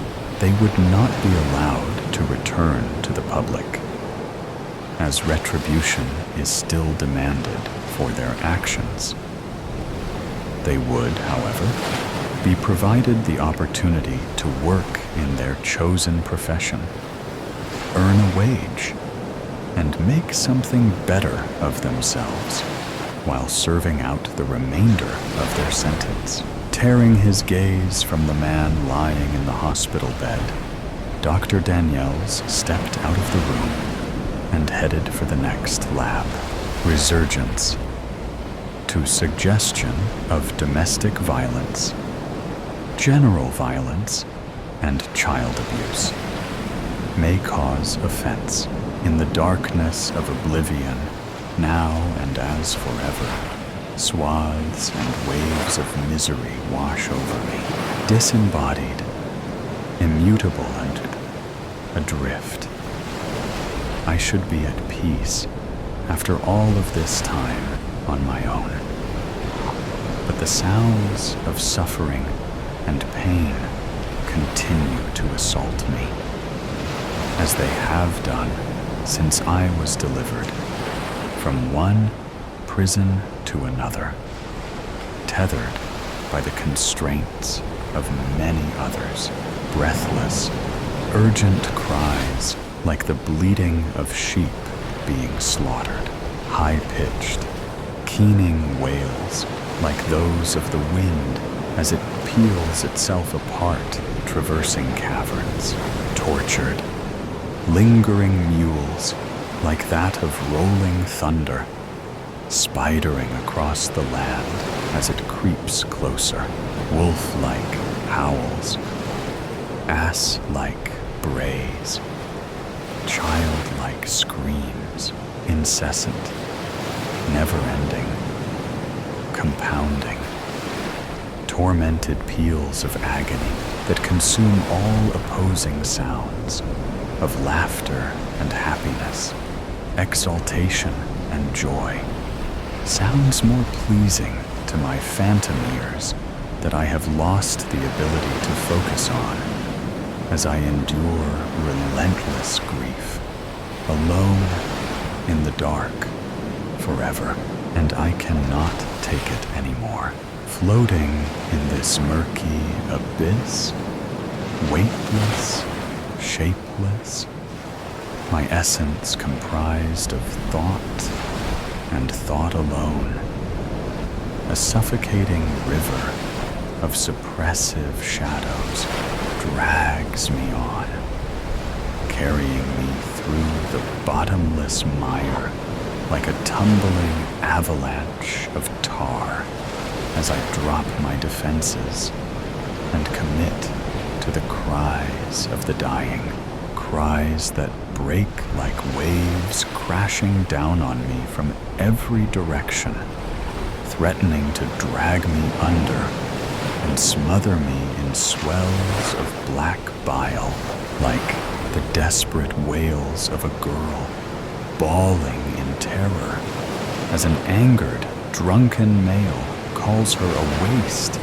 a drain, a worthless piece of shit like her mother, the grief-stricken sobs of a boy, begging for forgiveness as a female voice of authority, dripping with sadistic glee, tells him he's a sinner and must pay.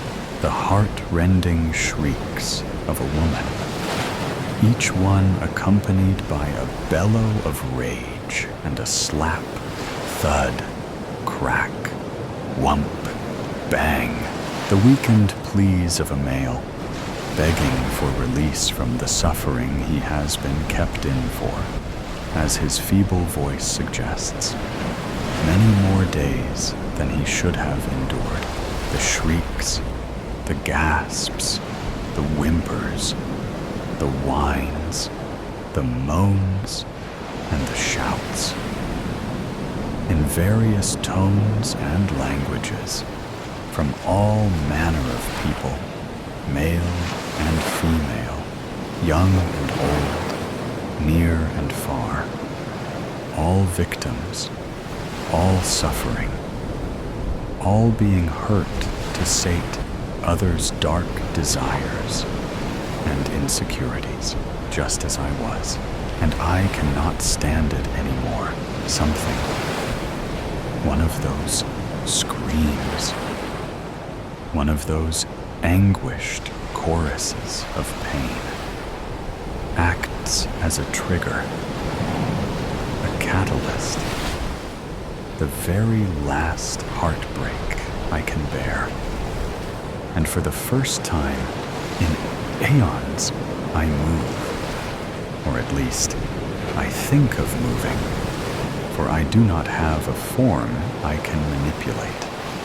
Not in this realm, not on this plane of existence. So I do what I can in this collection of thoughts, being dragged through the rapids like soul silt, and imagine my consciousness rising, memories of arms and legs powering it up and onwards through the murk and the dark and the thick, churning sludge, the fast-flowing essence of nothing, up, through, out. I need to escape this torrent of torment, the one I've endured for so long. Ignoring it no longer works. Accepting it does not stave off nightmares. Pretending it isn't there serves no purpose. Not after all this time.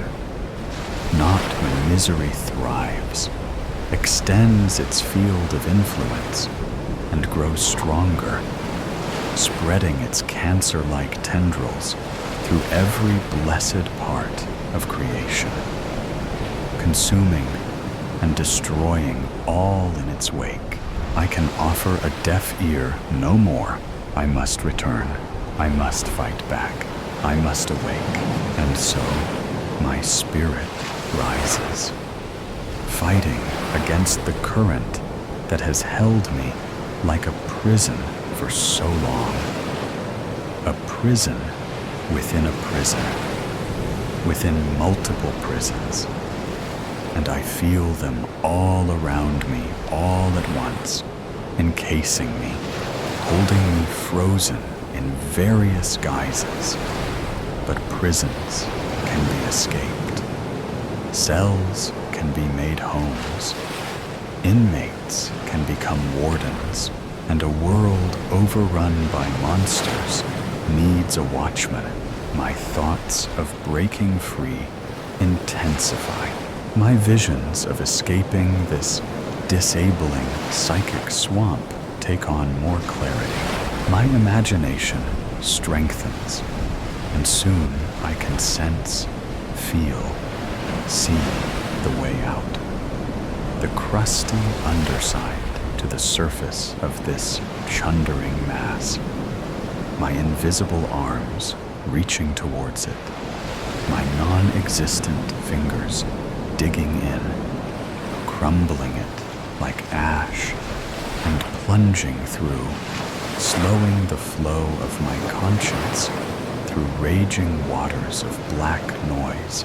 Imagined fingers, hands, and arms push through and out of the abyss, of the darkness, of the afterflow.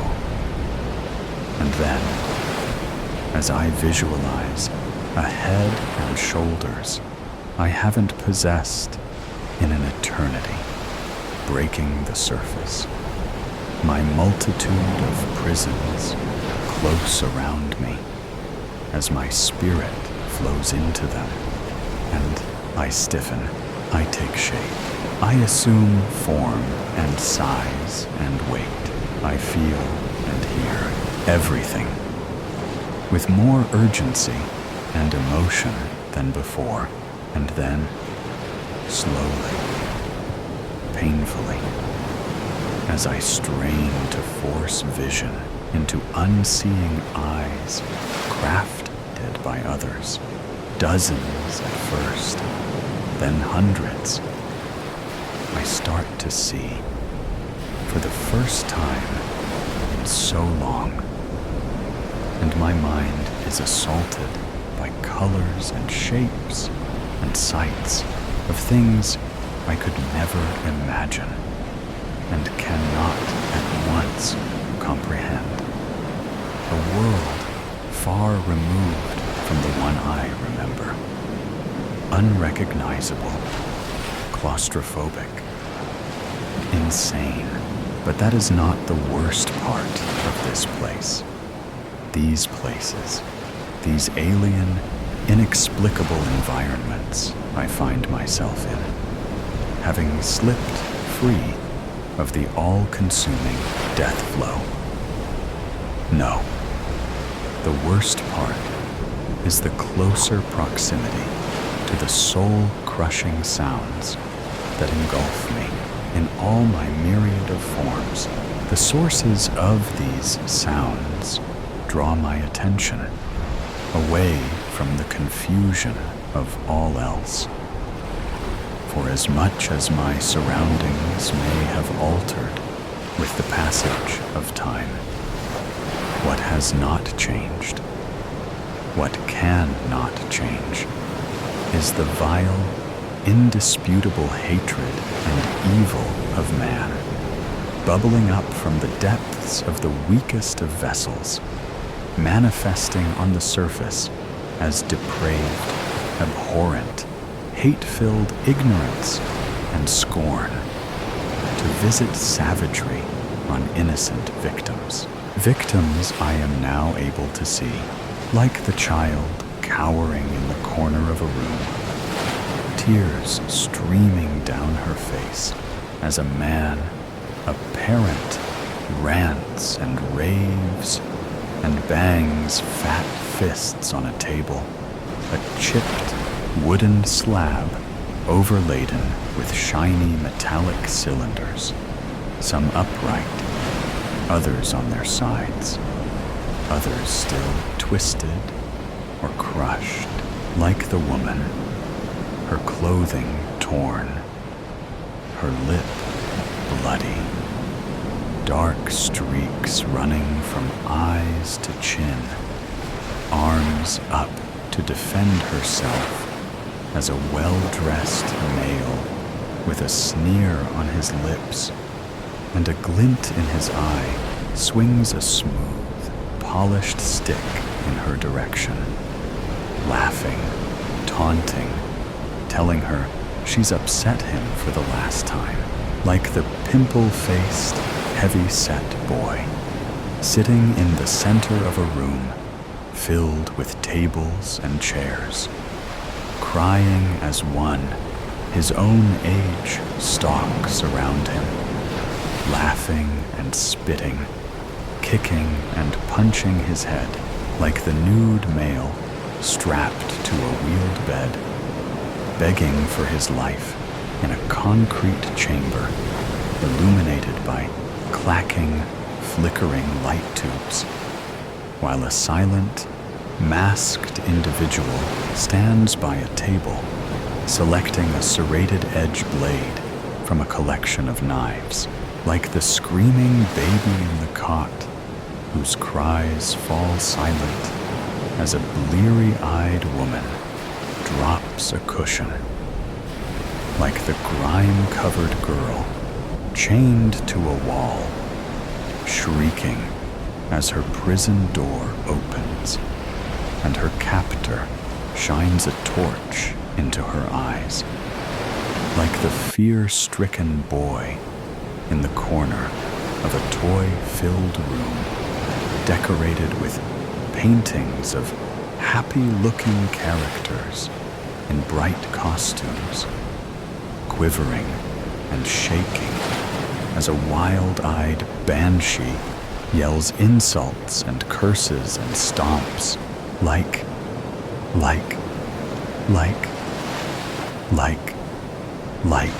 fear, pain, suffering in every location where my eyes have started to see, because these are the places I've been drawn to. These are the scenes that have called me, awakened me from my slumber, forced my hand, and begged me to return, to do something, to help these lost souls. And so I have, and so I will. But to do so, I need more than vision. To do so, I must be able to move. I need arms and legs I am unfamiliar with and have never used before to function. I need to remember how my own arms and legs worked when I had them, how I bent the knees and rotated the elbows, how I clenched my hands and flexed my fingers, how I stood on 2 feet and maintained balance. It's been so long since I had physical form in this plane of existence, and the memories return to me slowly. But return they do, as I force sensation into new limbs, limbs attached to bodies of various shapes and sizes, in places where various people suffer. I switch my attention from place to place, letting the differing scenarios wash over me, tuning out the noise and the colors, focusing on the one thing that is constant, the relentless, insurmountable pain. And as it continues to mount, as screams and cries intensify, as people hurt and struggle before my newly unblinded eyes, I start to move, starting with fingers and toes. It is not easy. The digits offer resistance. They are stiff and cold, solid, frozen in rigor, carved or sculpted or molded. I do not know what constitutes the majority of the bodies I find myself in, but it doesn't matter. All that matters is that I take control and make them work, so I can put a stop to the depravities being inflicted by the harbingers of evil I see before me, below me, above me, around me. In every blessed place, my vision clears, cracks, screeches, creaks. Soft sounds, transformative sounds, inaudible over the desperate cries of the distressed, obvious only to my ears, which I now realize are hearing directly in each of the spaces I inhabit, and not coming at me through the inky black ether of the void. I am present now in hundreds, not dozens of locations, and each one of them, regardless of their decor or state of repair, presents to me the sights and sounds of despair. I cannot look away. I cannot unhear. I cannot move, despite my fingers and toes now wiggling. I am secured, pinned down in a fashion I am intimately familiar with, in a position I have let myself be kept in for far too long. Move, I think. And now my arms and legs are twitching, twisting, pulling at the bonds that hold them, tearing at adhesives, loosening wires, tugging at bolts and nails, second by second, fraction by fraction, bit by bit, freeing hands and feet that have never been free before. And not only that, I have sensation throughout my bodies, stomachs, chests, backs, heads, and I feel everything, all the stiffness and petrification, and I remember everything, all the wounds and pain, and I relive everything, all the indignities and humiliation, and I anger and intensify my efforts, bucking and jerking and wrenching my forms until they fall or drop or slide from where they rest, where they've waited, unmoving for so long. No more. My feet, at least, in many locations are free, or loose enough to set free with a little more effort. Effort I exert unconsciously, driven by desire to stop the violence being perpetrated before me. As freedom finds me, I get feet of various sizes underneath me and push myself up, ignoring the differing weights of my multitude of bodies and the burdens they carry, rising up in a dirty kitchen where a small child cries as blows are delivered by a father, in a flower-filled bedchamber where a battered female endures humiliating abuse, in a concrete basement where an unspeakable monster drives a knife into the side of a naked captive, in a tiled washroom where a crying male cowers, while a woman screams and shouts and swings a hammer, in shed where a girl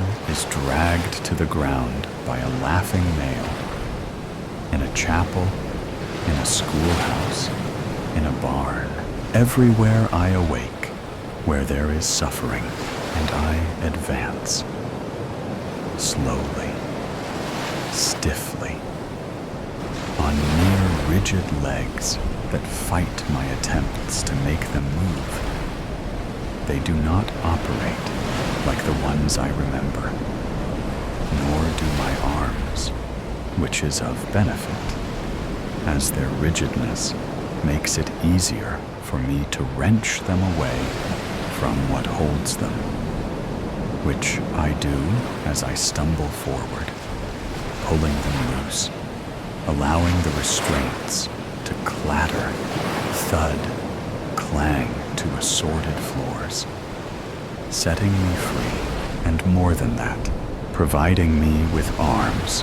The objects I find behind me when I turn are mostly heavy, some with sharp edges, some blunt, made of metal or wood, or substances with which I am not familiar. It doesn't matter. My hands have been released. My arms have been liberated. And as the screaming and crying and tearful, breathless howling rattles on, I take a moment to master control of my upper limbs, to flex them and bend them and maneuver, to lift the cargo I've unloaded into my hands. Everywhere I now exist with agency. Everywhere I now have the means by which to end hateful, needless suffering and punish the wicked with judgment and divine retribution. Weapons in hand, bodies softened, arms and legs moving freely in response to my thoughts.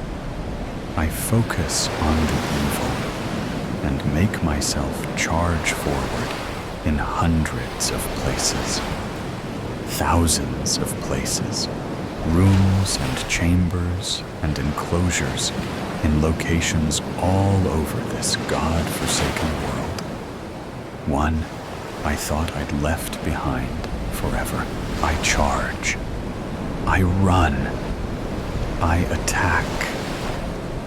Unnatural power from the afterflow filling my army of one, launching me into the air at the darkness, fueled monsters that visit death and destruction on their fellow man. Some of them turn, alerted to my presence by sound or flicker of movement, surprise in their eyes as they see what is coming, confusion as they try to comprehend, horror as they grasp the true meaning while I soar through the air toward their throats.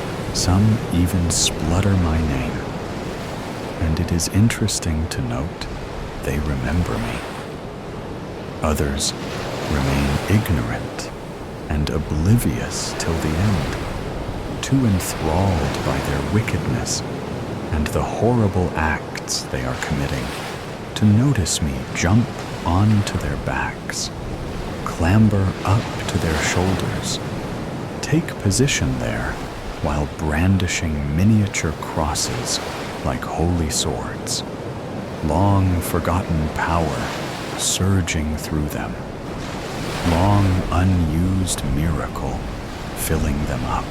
And then I put a stop to it all. The torment, the unholy, the fear, the pain and the suffering, the eternal, agonizing screams. I put an end to it all by driving my sanctified tools of cleansing into the jugulars of those committing these atrocities, and I suck out their malignant souls, imprisoning them within the symbolic means of my persecution, the recreations of the cross upon which I myself was tortured, the prison on which I suffered and died, now my means to grant mercy to the masses and punish the evil that has consumed the world. And as my army of effigies, the countless numbers of cells that house my splintered soul, fall from backs and shoulders, as monsters expire while I drop to a multitude of floors, their contaminated, pain-inflicting bodies drained of evil.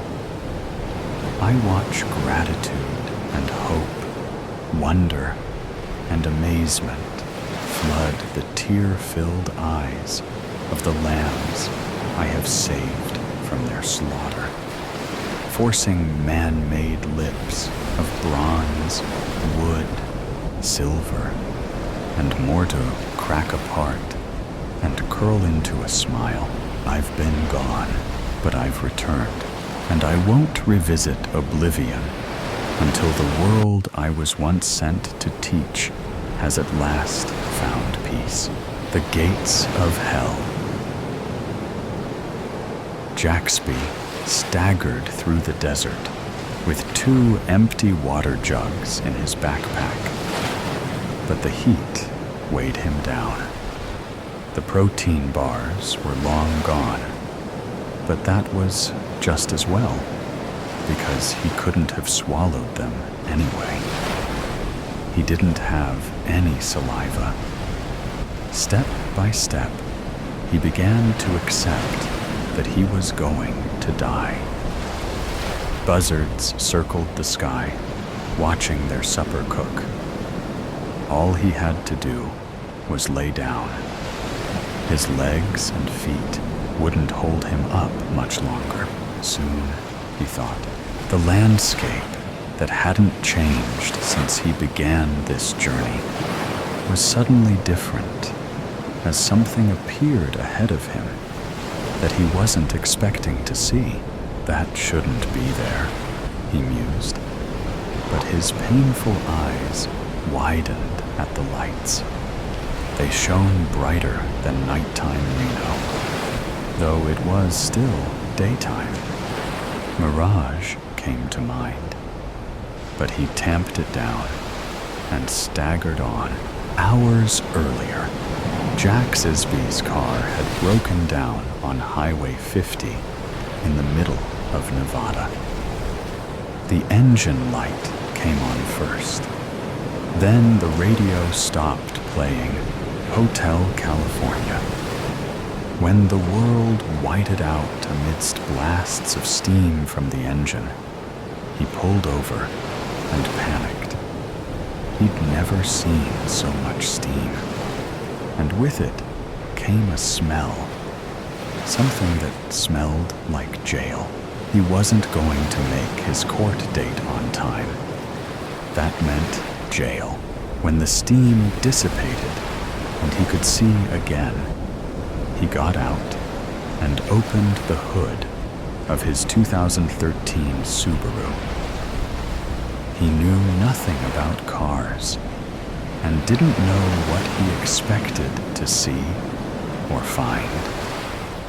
But that's what people did. Perhaps he'd find a card that read, "You receive a second chance. Try again." Despite his lack of hope, he returned to the driver's seat and tried to start the car. Not even a click. There wasn't a signal on his phone, but he dialed 911 anyway. Nothing happened.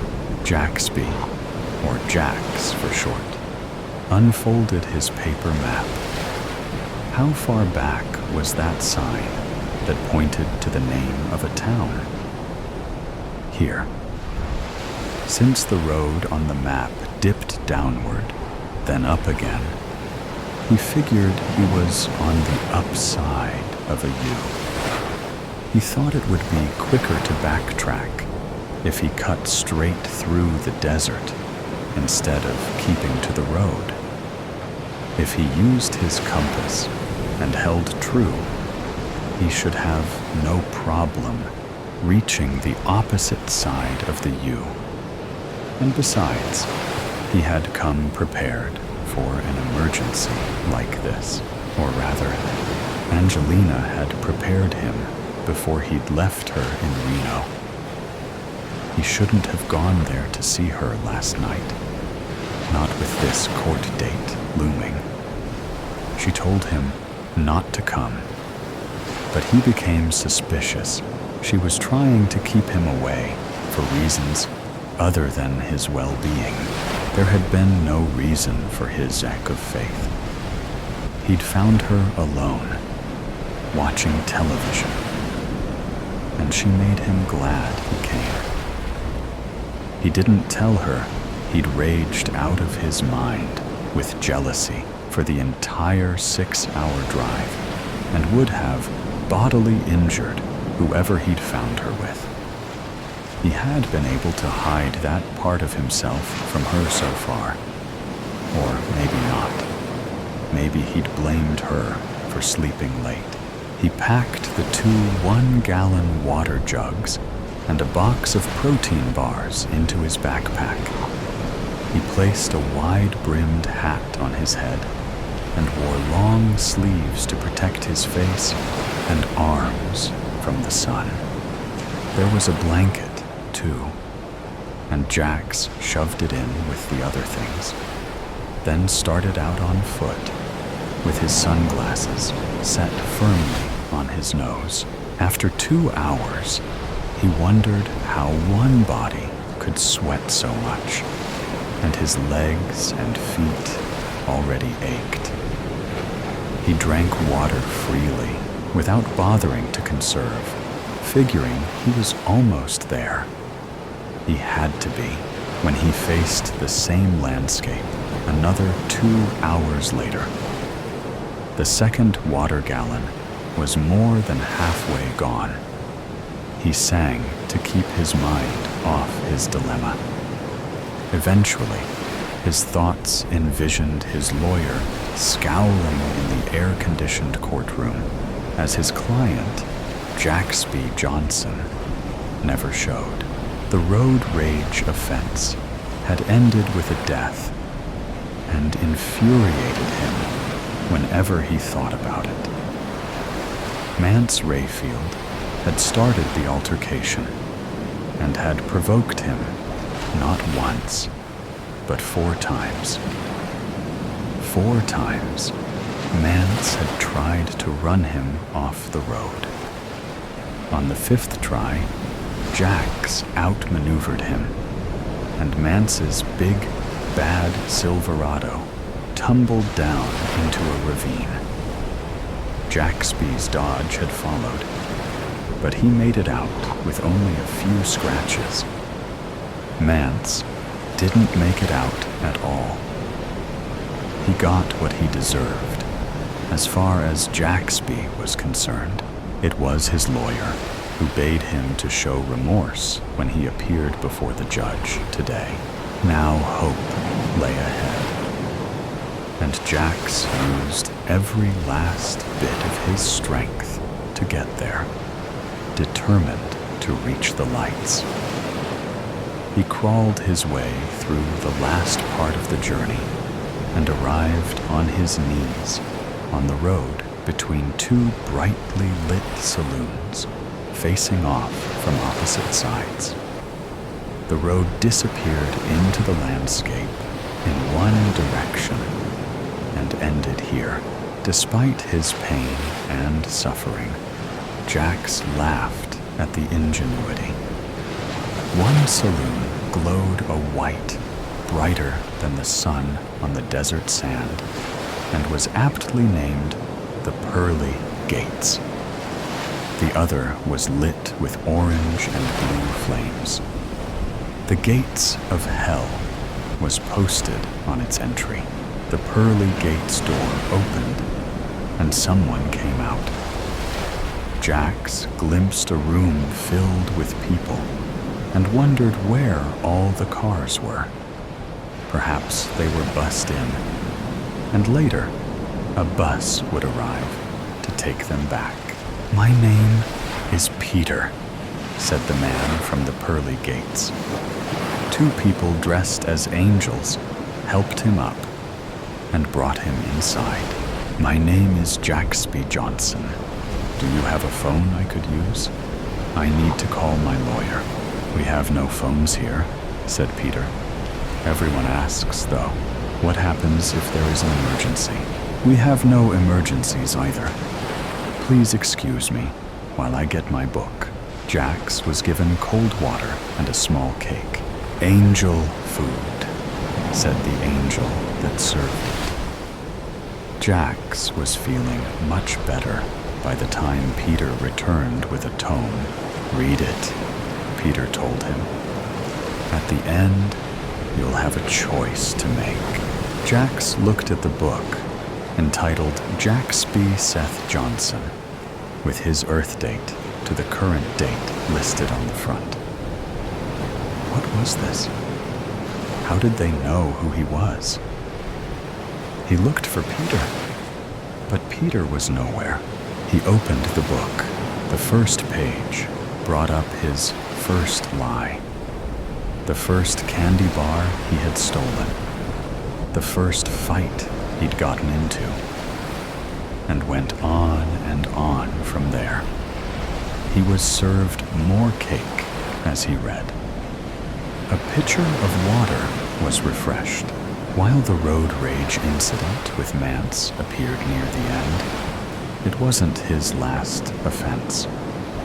Angelina had tried to wake him that morning, and he'd pushed her away and her to leave him alone.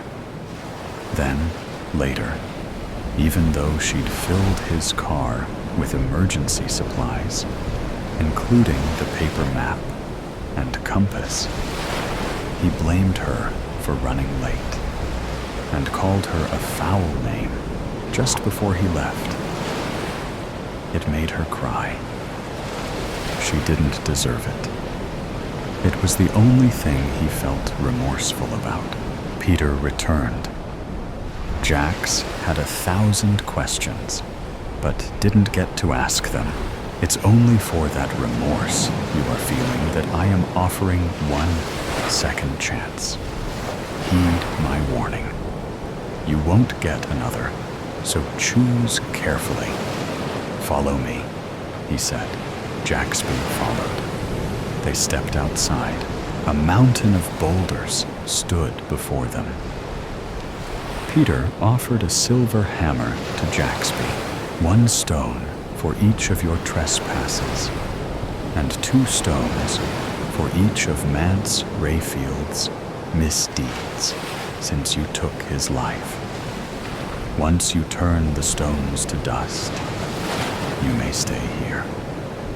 Think carefully before you decide, for my offer comes but once. If you decide against it, you'll disappear forever, leaving you to the mercy of the gates of hell. Jax was confused. Was this a dream? A mirage? Something didn't feel right.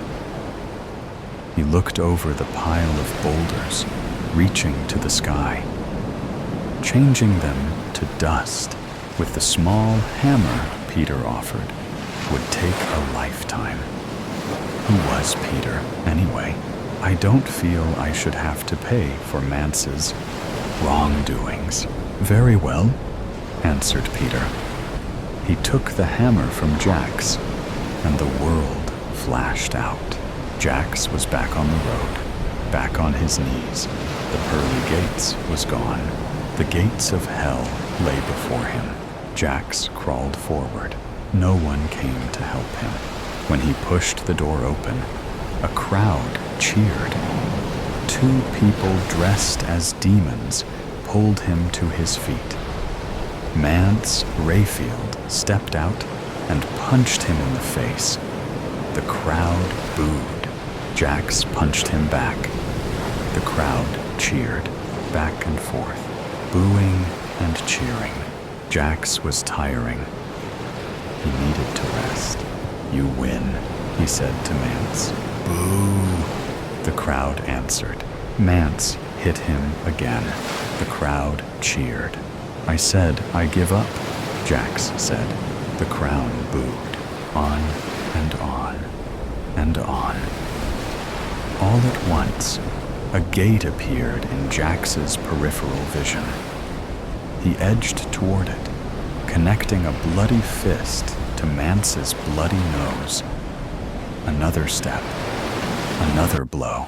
When he was close enough, he opened the gate and raced out into the desert. A sky of stars welcomed him into the cold night. Without warning, he was back in his Subaru, singing along to Hotel California, smiling in relief, until the engine light came on and the radio stopped. The world whited out amidst blasts of steam, and Jaxby pulled over. He opened the hood, tried to start the motor, packed his 2 jugs of water and his box of protein bars. He left the blanket behind. He wouldn't need it. This time, he stuck to the road and conserved the water. Maybe a car would stop, or a bus. Hours later, lights blazed from up ahead. When his feet gave out, he crawled. A buzzard cried out from the lonely sky. Only the gates of hell remained. The pearly gates was gone. For the first time in Jaxby's existence, he felt remorse. Remorse for everything. Teddy. My name is Teddy. I'm 10 years old, and a demon wants to eat me. I can see it, but nobody else can. I can talk to it, but nobody else can. The demon screams at me at night, but I don't get scared. Even when I see spit drip from its sharp black teeth as it tries to bite my head off, I'm not afraid. I'm 10, after all. I'm not a baby. I can't tell my mom or dad about the demon, and they wouldn't believe me anyway. There are rules that you have to obey when a demon owns your soul. And one is that mom and dad can't ever know. Nobody can help me, it says. The demon promises that one day soon it will eat me until I'm almost dead. Then with one more big bite, I'll be done for. Those huge, black, shiny teeth are sharp as my dad's razor. I'm sure they could munch through my innards like pink blancmange. We have that at school for dessert sometimes, but I don't like it anymore. The demon knows I cannot be his blancmange until I am 13. I don't know why 13. The rules are the demon's, and not mine. It knows I know about the 13 rule. I'm safe. I'm only 10. Ha! Hello. I'm Teddy, and I'm 11. A demon is dying to kill me by gobbling me up. It will eat my toes, my tummy, and lastly, my head. It owns me. It keeps on telling me, but it can't hurt me yet. Not 13, see? It still tries hard to scare me, though. It gets really mad at me and said that it can't wait to chew my head off. It can't wait to grab my skull in its 3-fingered claws that are sharp enough to gut fish or little kids. I'll bleed through my eyes as it squeezes my brains to a blood orange pulp. Finally, it will bite into my inflated head until it pops, and my blood dribbles down its chin and onto its serrated chest. It taught me the word serrated. I'd heard it before, but I didn't know what it meant. The demon said that it can mince up children straight into its belly to save time by just using this serrated kiddie chest grater, like a smoothie maker for monsters. But it will not eat me in a fast, smooth way. I have to suffer slowly, it says, but it doesn't say why. The demon has shown me, too, how this will look. It's brought a lot of broken 13-year-old girls and boys to my bedroom at night, I said.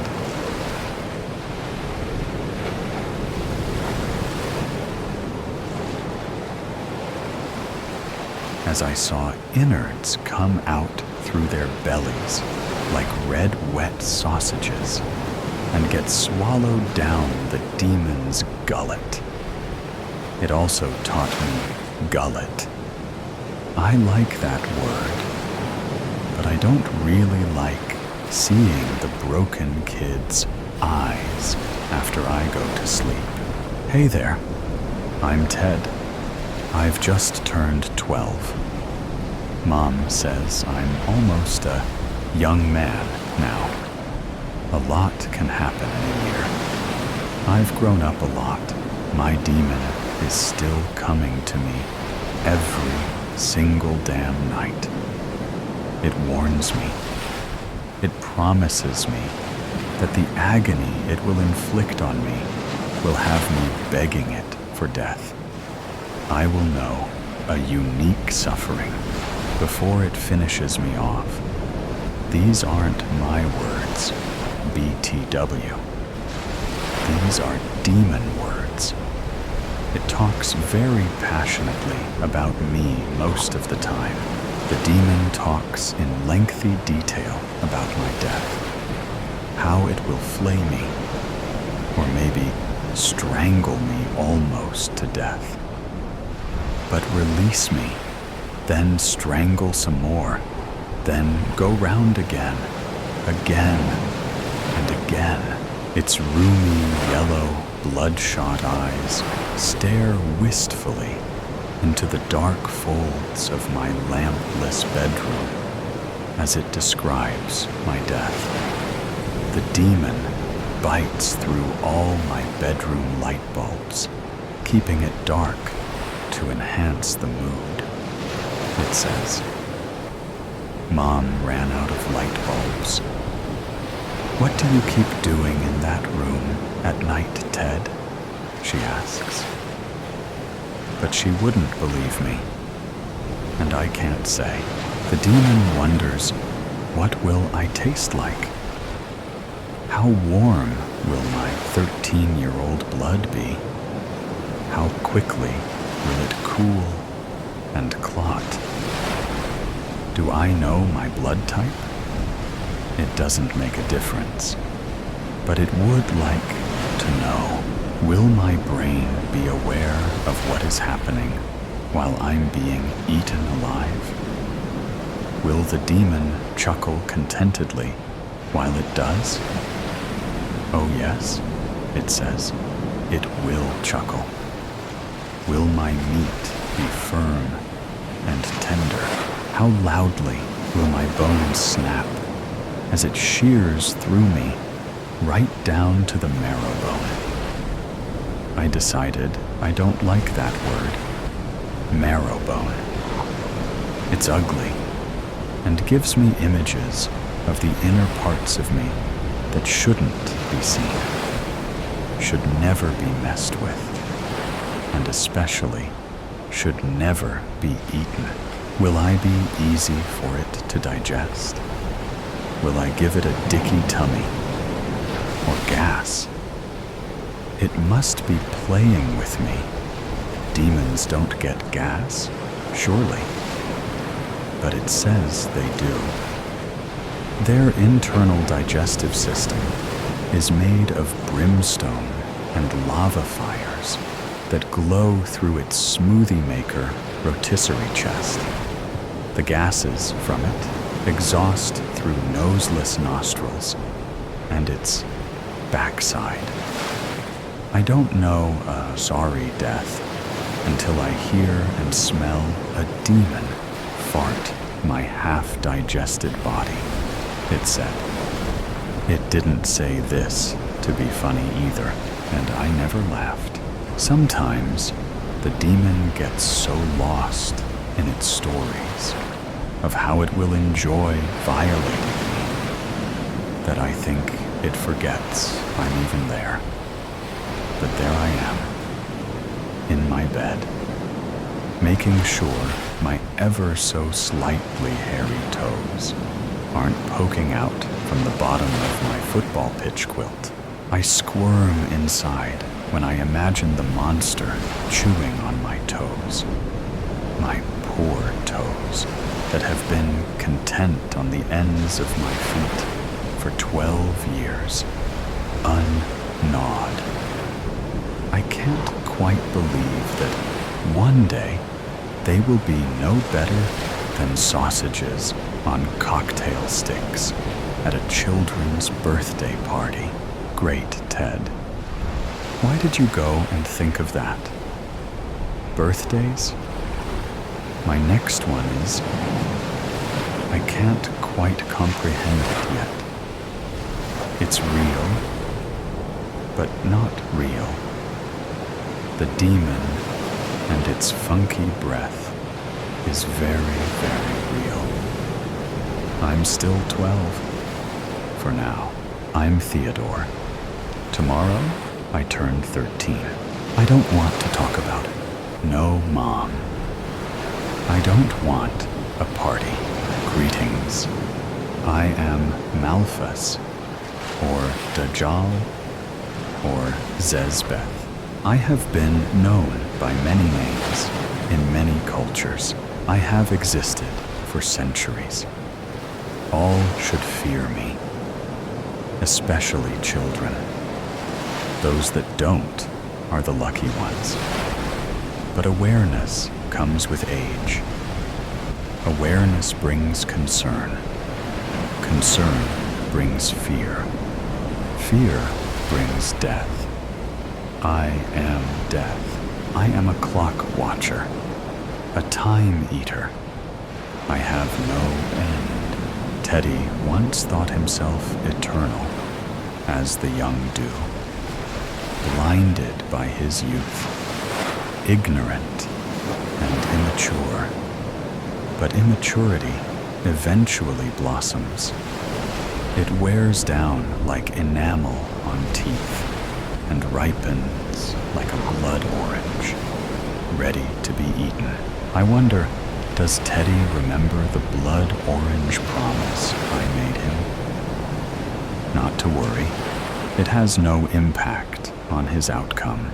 I am Malphus, the demon that ate Teddy.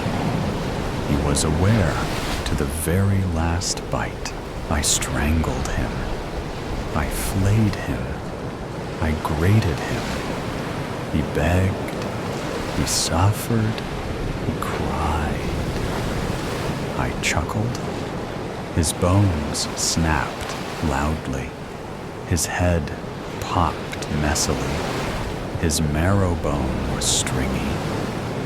His blood curdled. His toes were hairy. He gave me wind. My stomach feels troubled. He was too gristly, and I am still picking bits of him from between my teeth. I am the monster that finally ate Teddy, and he tasted average. They really are past their best at 13. Almost angels. I dare you. Meryl couldn't resist a dare. She never could. She opened the car door and ran out into the cemetery. It was a night in a million.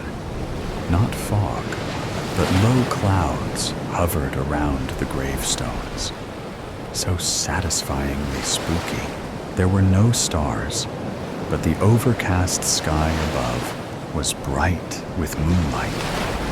Meryl could see her way just fine and hid behind a tall stone that read, Margaret Lesko, 1840 to 1913. A woman who died over 100 years ago, and her stone yet survived. Here I come, said Lucas. Meryl held her breath to keep from laughing and put her hand over her mouth. What she'd meant to do was jump out when Lucas ran past, throw her arms around his muscular shoulders, and wrestle him to the ground. Then they'd kiss. And then she heard his footsteps running across the grass. He called her name while headed in the wrong direction. She was going to wail, Lucas, in a horror story voice. But several male voices interrupted from somewhere, and she held it in. Who are you? No, no! A gunshot, moonlight, shined through the kitchen window onto her mother's table. A vase of dead flowers with a little card on a stick, lost its color in the pale light. A pile of used tissues surrounded a box of Kleenex used to prop up her senior picture. "Mom?" she called out. No answer. "Mom?" She opened her mother's bedroom door. Both her parents were asleep in bed. She kissed her mother's cheek, still wet from tears. Mom stirred and smiled without waking. Meryl walked through the halls of the high school, looking for Lucas. Her friends were just up ahead. When the bell rang, everyone disappeared into the classrooms. Meryl drifted into first-hour social studies and sat at her desk. Sue Ann shivered as she walked past and put her jacket back on. The words imports and exports were written on the board. Lucas's seat was empty. Lucas's parents and siblings stood outside the hospital room. Meryl tried to see inside room 314A, but a team of medical personnel surrounded the bed. Machinery breathed and pulsed lights. "Lucas?" she called. No answer. She could have gone inside, but she didn't want to interrupt the doctors. "I love you, Lucas," she whispered. Autumn, and the trees had turned. A mildly wild wind rustled through the colorful leaves, backdropped by a steel gray sky. Meryl strolled through Charlton Park, kicking the leaves on the ground. During the summer months, roses filled the gardens, and on Saturdays, brides, grooms, and their guests filled the park with ceremonies. Now, the roses were supplanted by burning bushes and mums. Some weddings were still performed in the park during this time of year, but not today. It was Thursday and chilly, and no one else was here. Not even a dog walker. She walked to the playground and sat in Lucas's swing, the one he used when they came together. Here, they had slid down the slides and got silly dizzy on the old-fashioned merry-go-round. "I dare you to slide head first." Lucas had taken her up on the dare, and she followed after him. Then they slid down the slide together in each other's arms. A police car drove slowly through the park, looking them over because they'd been making so much noise. It was only 8 o'clock, but dark settled early this time of year. The police station was downtown. Meryl walked past the desk clerks and the stairs where they kept the bodies waiting to be identified by their loved ones. She wouldn't think about that. She sat down in the chair in front of Detective Greta O'Neill's desk. The pictures of 4 men sat on top of paper files. Meryl shuddered. "That's them," she said. But there were only 3. Who is this 4th man? When Detective O'Neill left her seat, Meryl read the report. It seemed Lucas had interrupted the execution of the 4th man, who'd been able to run away before Meryl got there. The 4th man was under protection as a witness to this crime and others. He owed a great deal of money to an organization of criminals. There was a jewelry store on the corner, a few blocks away from the police station. Meryl looked through the window at the rings, the same window she and Lucas had looked through together. The diamond with the golden heart was gone. It had been a small diamond, a quarter carat maybe, but Lucas had asked which one was her favorite, and she'd told him she loved that one. Someone said Lucas had bought a ring. Had he? Where was it? She looked at her hand, surprised to see it on her finger. She didn't remember Lucas giving it to her. It belongs to her. She should have it. Who said that? Lucas's mother? Meryl always had the feeling Mrs. Kessler didn't like her. Lucas would have wanted her to have it. Yes, Mrs. Kessler's voice. They had slipped it onto her finger at the funeral home and buried her with the ring.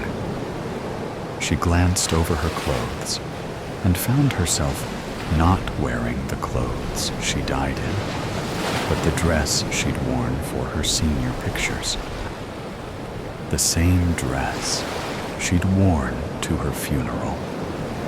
So confusing to be dead at first. All her friends were there. Everyone from the high school she knew and didn't know. Every one of her relatives. Poor grandma. She didn't understand. Her parents were so sad. And Lucas's parents. Meryl ran out from her hiding spot behind the stone toward the sound of the gun. Lucas lay as still as the grave markers surrounding him. Blood ran from his head to his face. The man holding the gun was surprised to see her running toward him at full speed, yelling for Lucas. Unafraid, he lowered the weapon and smirked, nearly laughing. What have we here? He hadn't expected her to jump at him the way she did, and it knocked him to the ground. As he fell, she wrested the gun from his hand and shot. After that, one of the other two men put their hands around her neck and choked her life away. As she faded, she saw a bright light open wide above her head, and the gunman rushed toward it. Before he got there, a shadow whisked him away. The light waited for her, but Meryl stayed behind with Lucas. The red and blue lights came too late for her, but not for him. She rode to the hospital in the ambulance. Meryl sat on Lucas's hospital bed with her arms around him. His mother sat in the chair closest to the bed. His father sat beside her, and his two younger brothers sat in the room's wide window seat. No one spoke as the machines whistled and pumped. There's little to no activity in the brain. He may never come out of the coma. He will never breathe on his own. Spend as much time as you like with him. You tell us when. Lucas opened his eyes and smiled when he saw Meryl. The machines set off alarms. A doctor came in and checked Lucas's vitals, then shook his head at the family. He disconnected all the machines and left the room so Lucas's family could say goodbye. Meryl cried while his family suffered through the realization that all hope was lost. His mother was the last to leave the room. The worst was watching Lucas work out that he was dead. "I'm here," she whispered. A bright light opened wide above them as they held each other. "Shall we go?" Lucas asked of the light. "Do you think they'll let us stay together?" They kissed and decided to stay a little longer. We can always come back to the hospital and jump up into someone else's light, they reasoned. We shall see. After Lucas's funeral, he wore a suit instead of a hospital gown. They found they could revisit any place they'd already been, including the movie theater. Every night, they kissed their mothers on their cheeks as they slept. It was years later, in October, on the road beside the cemetery, long past dark. A pair of headlights came into view and headed their way. "I'm going to scream this time," said Meryl. "I dare you." "I will." When the car was close enough, Meryl and Lucas stepped in front of it. Meryl screamed. Tires squealed and screeched, and gravel flew as the car came near to losing control and then stopped. "Did you see that?" the driver screamed. "I saw it," the passenger screamed back. The ghosts of those murdered teenagers that haunt this road every year. I think I even got it on video. If you're all right, then let's go. There's no signal out here, and I can't wait to post this.